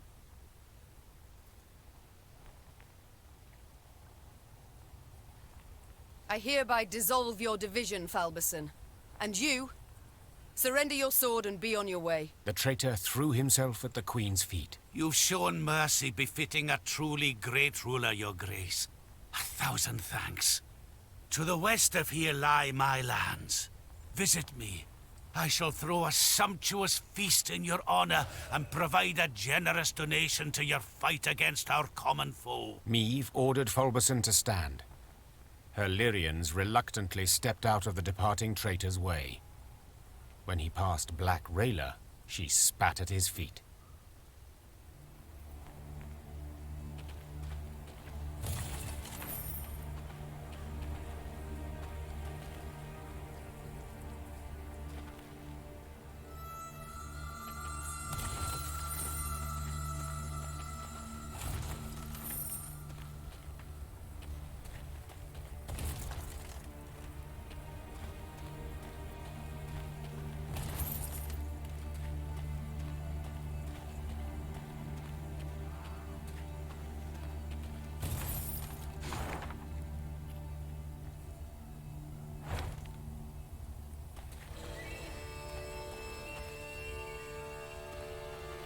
Meve and her Lyrians arrived at Fulberson's lands, home of the traitor she had let live. He greeted the queen with full honors. In ceremonial garb, a platter of bread and salt held aloft. Your Grace, 'tis an honor to welcome you to my humble abode. Please. Meve, having lived on nothing but salt pork and gruel for weeks, was tempted to accept the offer. Black Rayla, however, was strongly against it. Mom, forgive my insolence, but to eat from a traitor's table is foolish. Don't do it.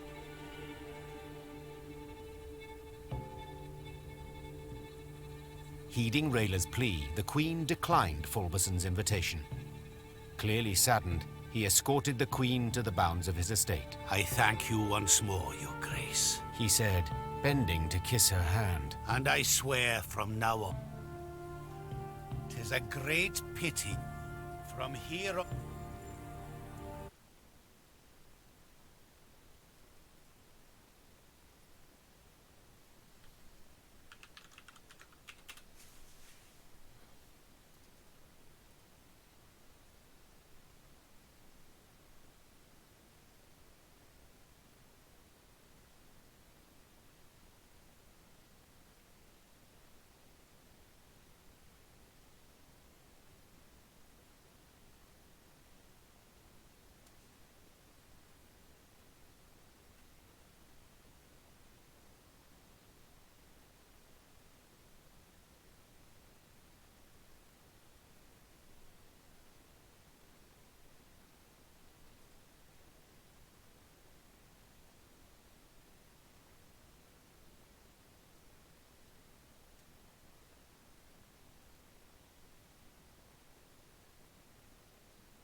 By dawning the great sun, I've covered myself.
Gods have mercy. And demons take it all.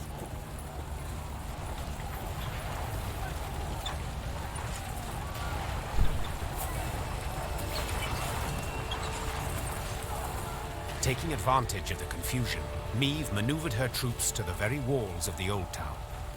Spying Lyrian banners, the defenders suspected a trap. when they noticed Black Railer among them, they immediately lowered the drawbridge.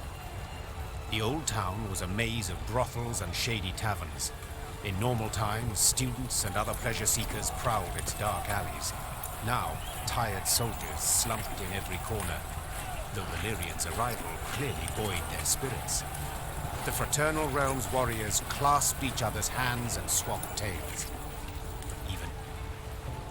Me! Of all the besieged cities in all the world, you walk into mine. Come to the rescue, have you?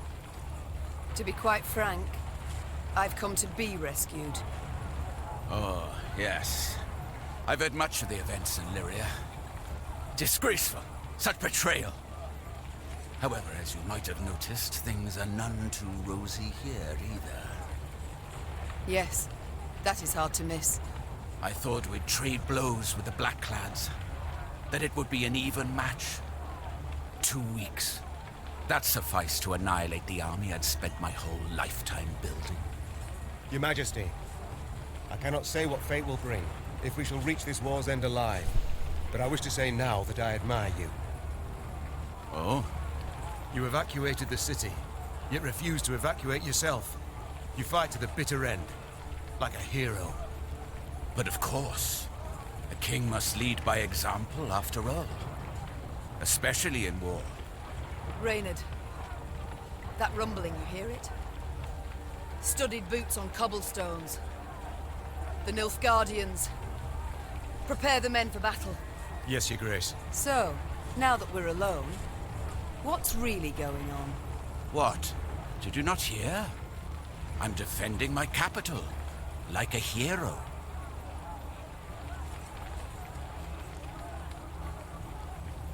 Demavend, please, don't feed me that drivel. We've known each other far too long. Why did you stay? Meve. As meddling as you are beautiful. See that building? That one there?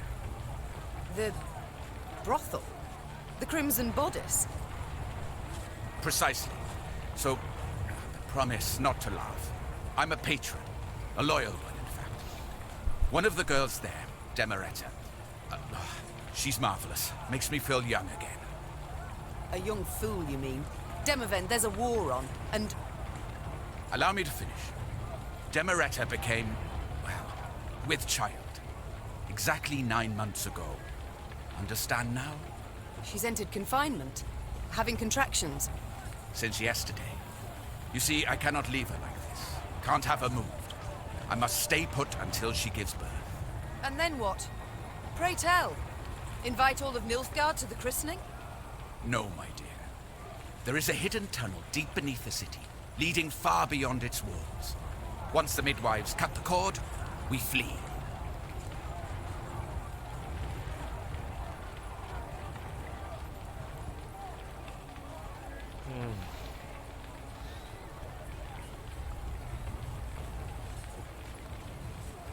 Demavend, you risked the lives of thousands of men for a single child. For a bastard to boot. Wow, 完蛋完蛋. Meve, I would kill thousands of men for my child. Born in wedlock or out, it changes nothing. It changes everything. One way the babe inherits the throne, the other...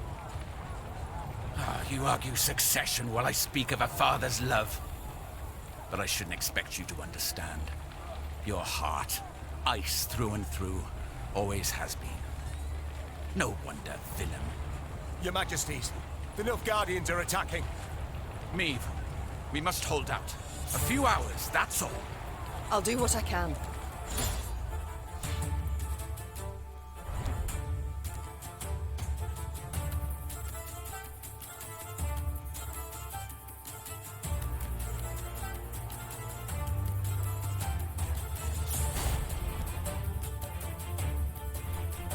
确实是蛮那个的啊。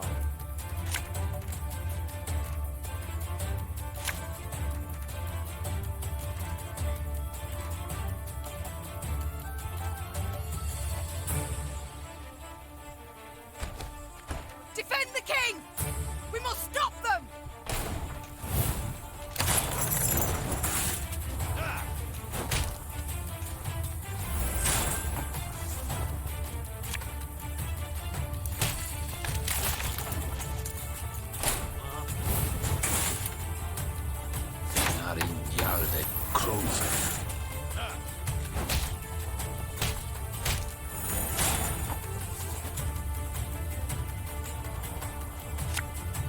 Watch your heads!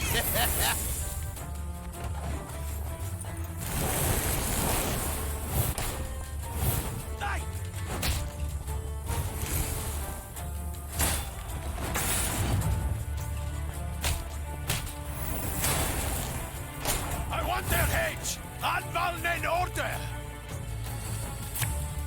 Catch!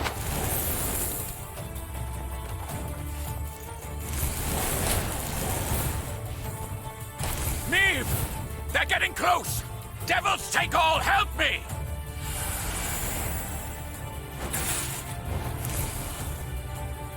Barbarians.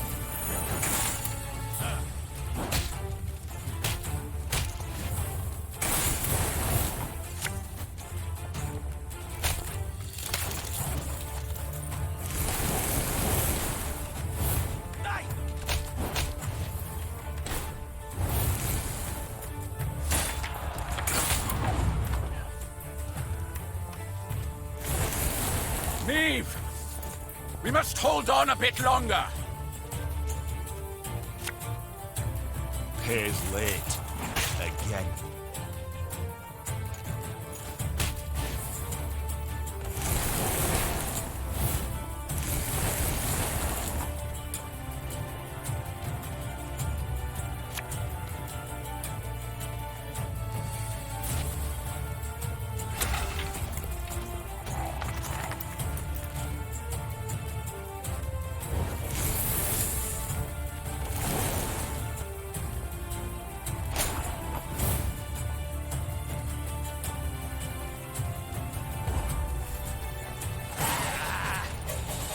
我靠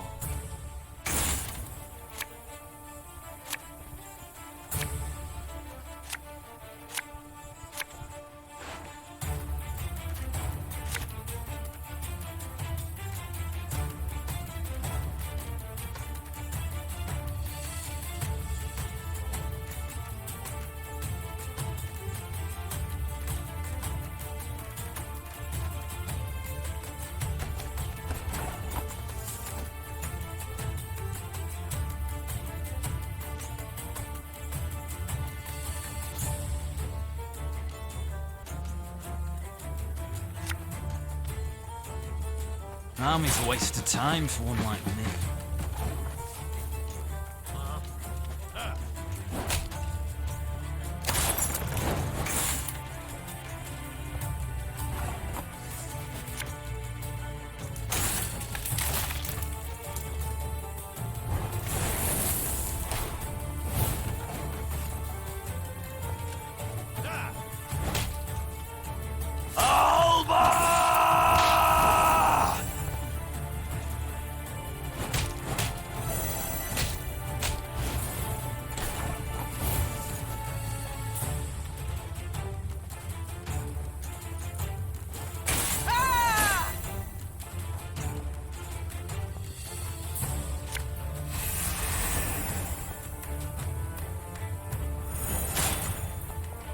Left, right, left, right.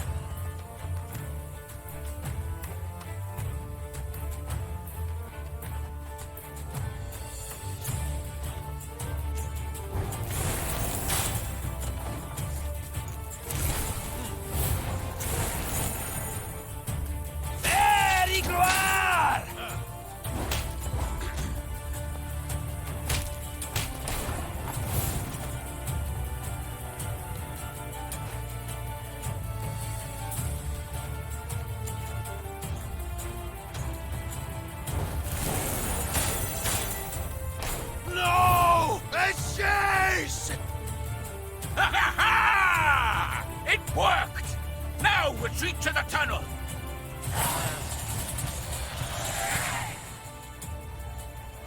With their forces combined, the rulers managed to hold the old town long enough for Demereta to bear the king's offspring, a healthy, hardy boy.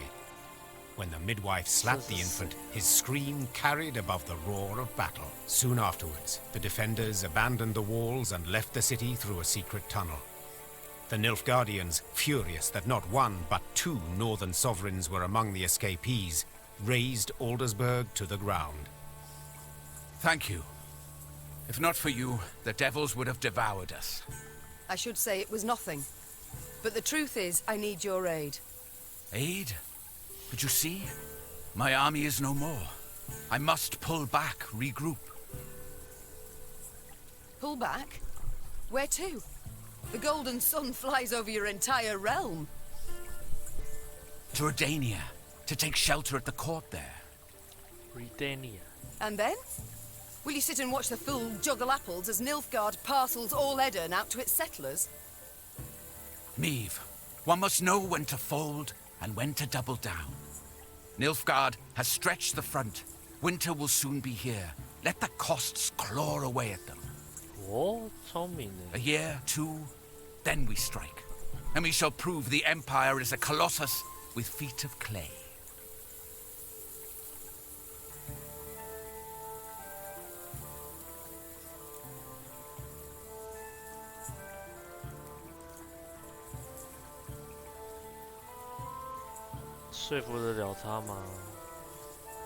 You're a coward, Demavend. A common coward.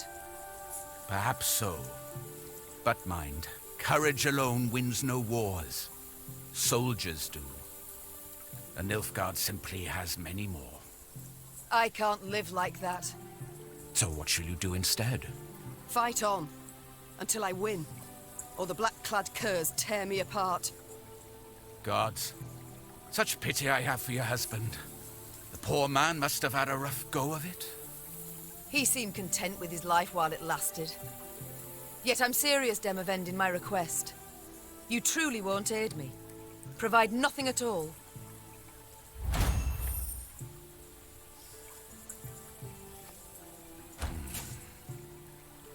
I will tell my men whoever so wishes can join your party and fight on. But please, curb your excitement. They are tired. Few will choose the path of greater resistance. But... Are you familiar with the saying, when at wit's end, a dwarf's your friend? Yes, it and many others. Yet as much as I appreciate folk wisdom, I prefer facts to philosophy at the moment. Preferably facts relevant to my situation. How about this? Mahakam is but a week's ride from here. And there you'll find thousands of dwarves armed to the teeth. Enough to turn the tides of this war, I venture. Yes, they could. If not for another fact. That the dwarves have always been famously indifferent to strife between humans. They'll never come to my aid. I doubt they'll even let me into their land. Unless you show them this. The Leaden Ring. A token of amity given to me by the Elder-in-Chief. That's not to say they'll welcome you with open arms. But they will hear you out. And that is something. Dwarven infantry I'd make good use of. I shall do as you say. Or at least try. Good. And to ease your journey somewhat, I'll give you as your guide the best man, or rather woman, for the task. Rayla! Yes, Your Grace? You've been to Mahakam with me many times. You know their paths. Take Queen Meve and her party there. If it be your wish, my king, I shall obey. I'll send messengers ahead that the dwarfs may expect your arrival. Until then, good luck, Meve. And may we one day waltz upon the grave of our foe, Emperor Emir. 这永远不可。 May it be so. Just as long as I get to lead. Ah, of course. Farewell, Queen. Meve left Aldersburg in ill spirits. Rather than provide the help she had hoped for, Demavend had merely sent her on to Mahakam.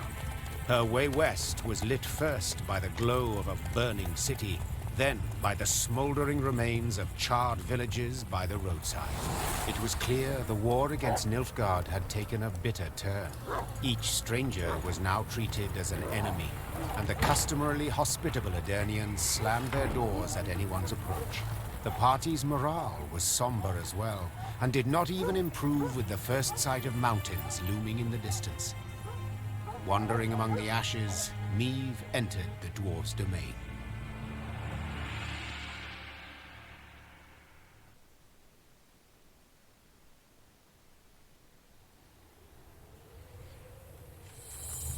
Along perilously steep paths, Black Rayla led the Queen and company towards Mahaka, the dwarven homeland.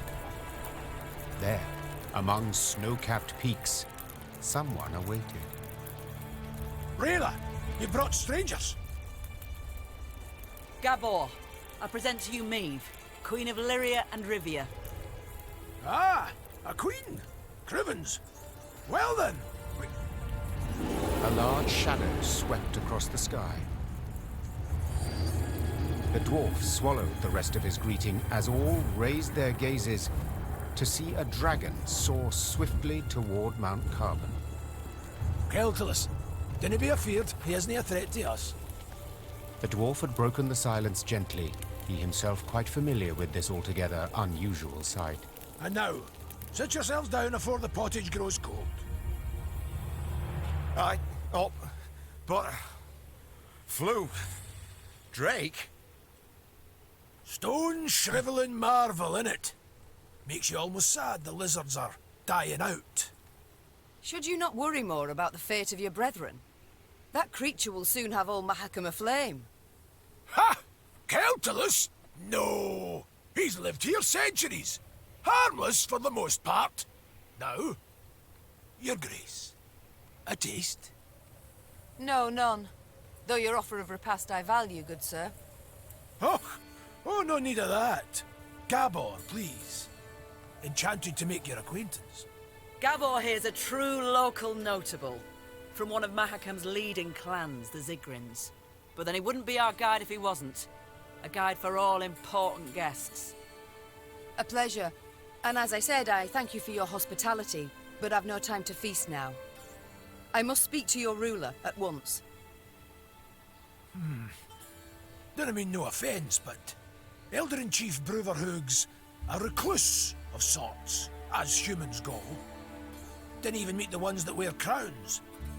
But I suppose I could, meaning if you drafted a letter... Her Majesty's got Demoven's signet, given willingly. Ah. Well, that's a sheep of a different sort. We didn't let many human folk into Mahakam, and for good reason. So those who we let come through the second gate get blindfolded. Just after they've surrendered their arms at the first. But you've the leaden ring. Given one of your kind to confirm trust and amity. So, we're certain we can treat you as one of our own. Elder-in-Chief's in the pass visiting. Looking to his flock. Come on. No reason you two shouldn't jabber right quick. Though the Lyrian infantry rose half an ell taller than the dwarf, he moved with remarkable ease through the waist-high snow, while those behind him slipped and stumbled on the ice-slick rocks. Neve and Rayla trailed the party, so they might speak in private.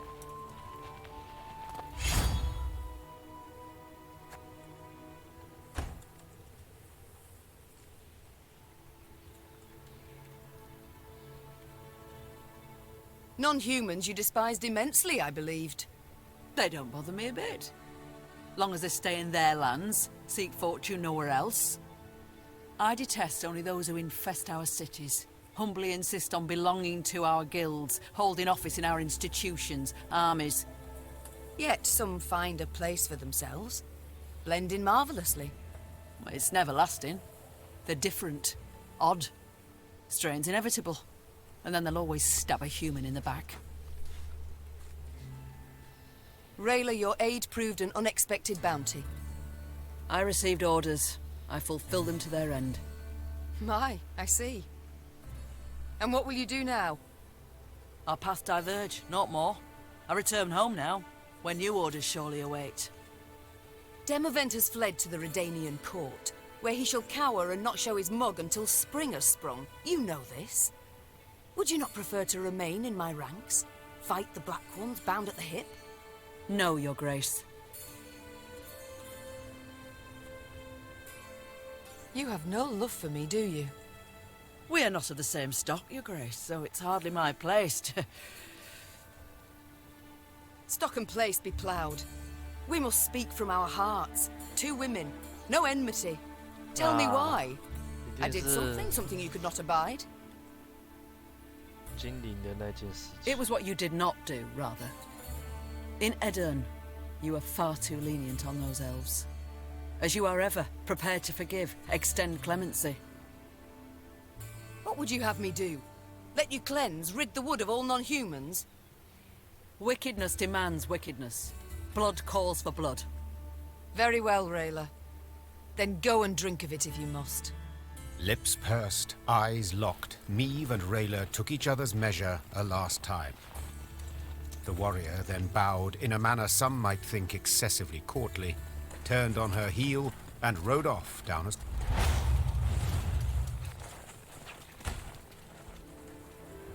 Your Grace, I have a message for your eyes only.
A hearty Mahakam welcome to you.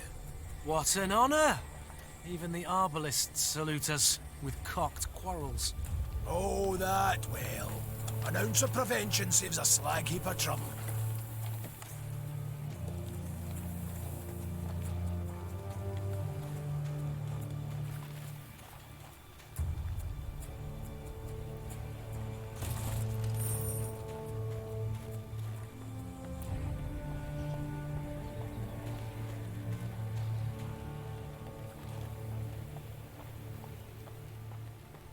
None too shabby as views go, eh? Were it not for the howling wind, I'd make a sketch.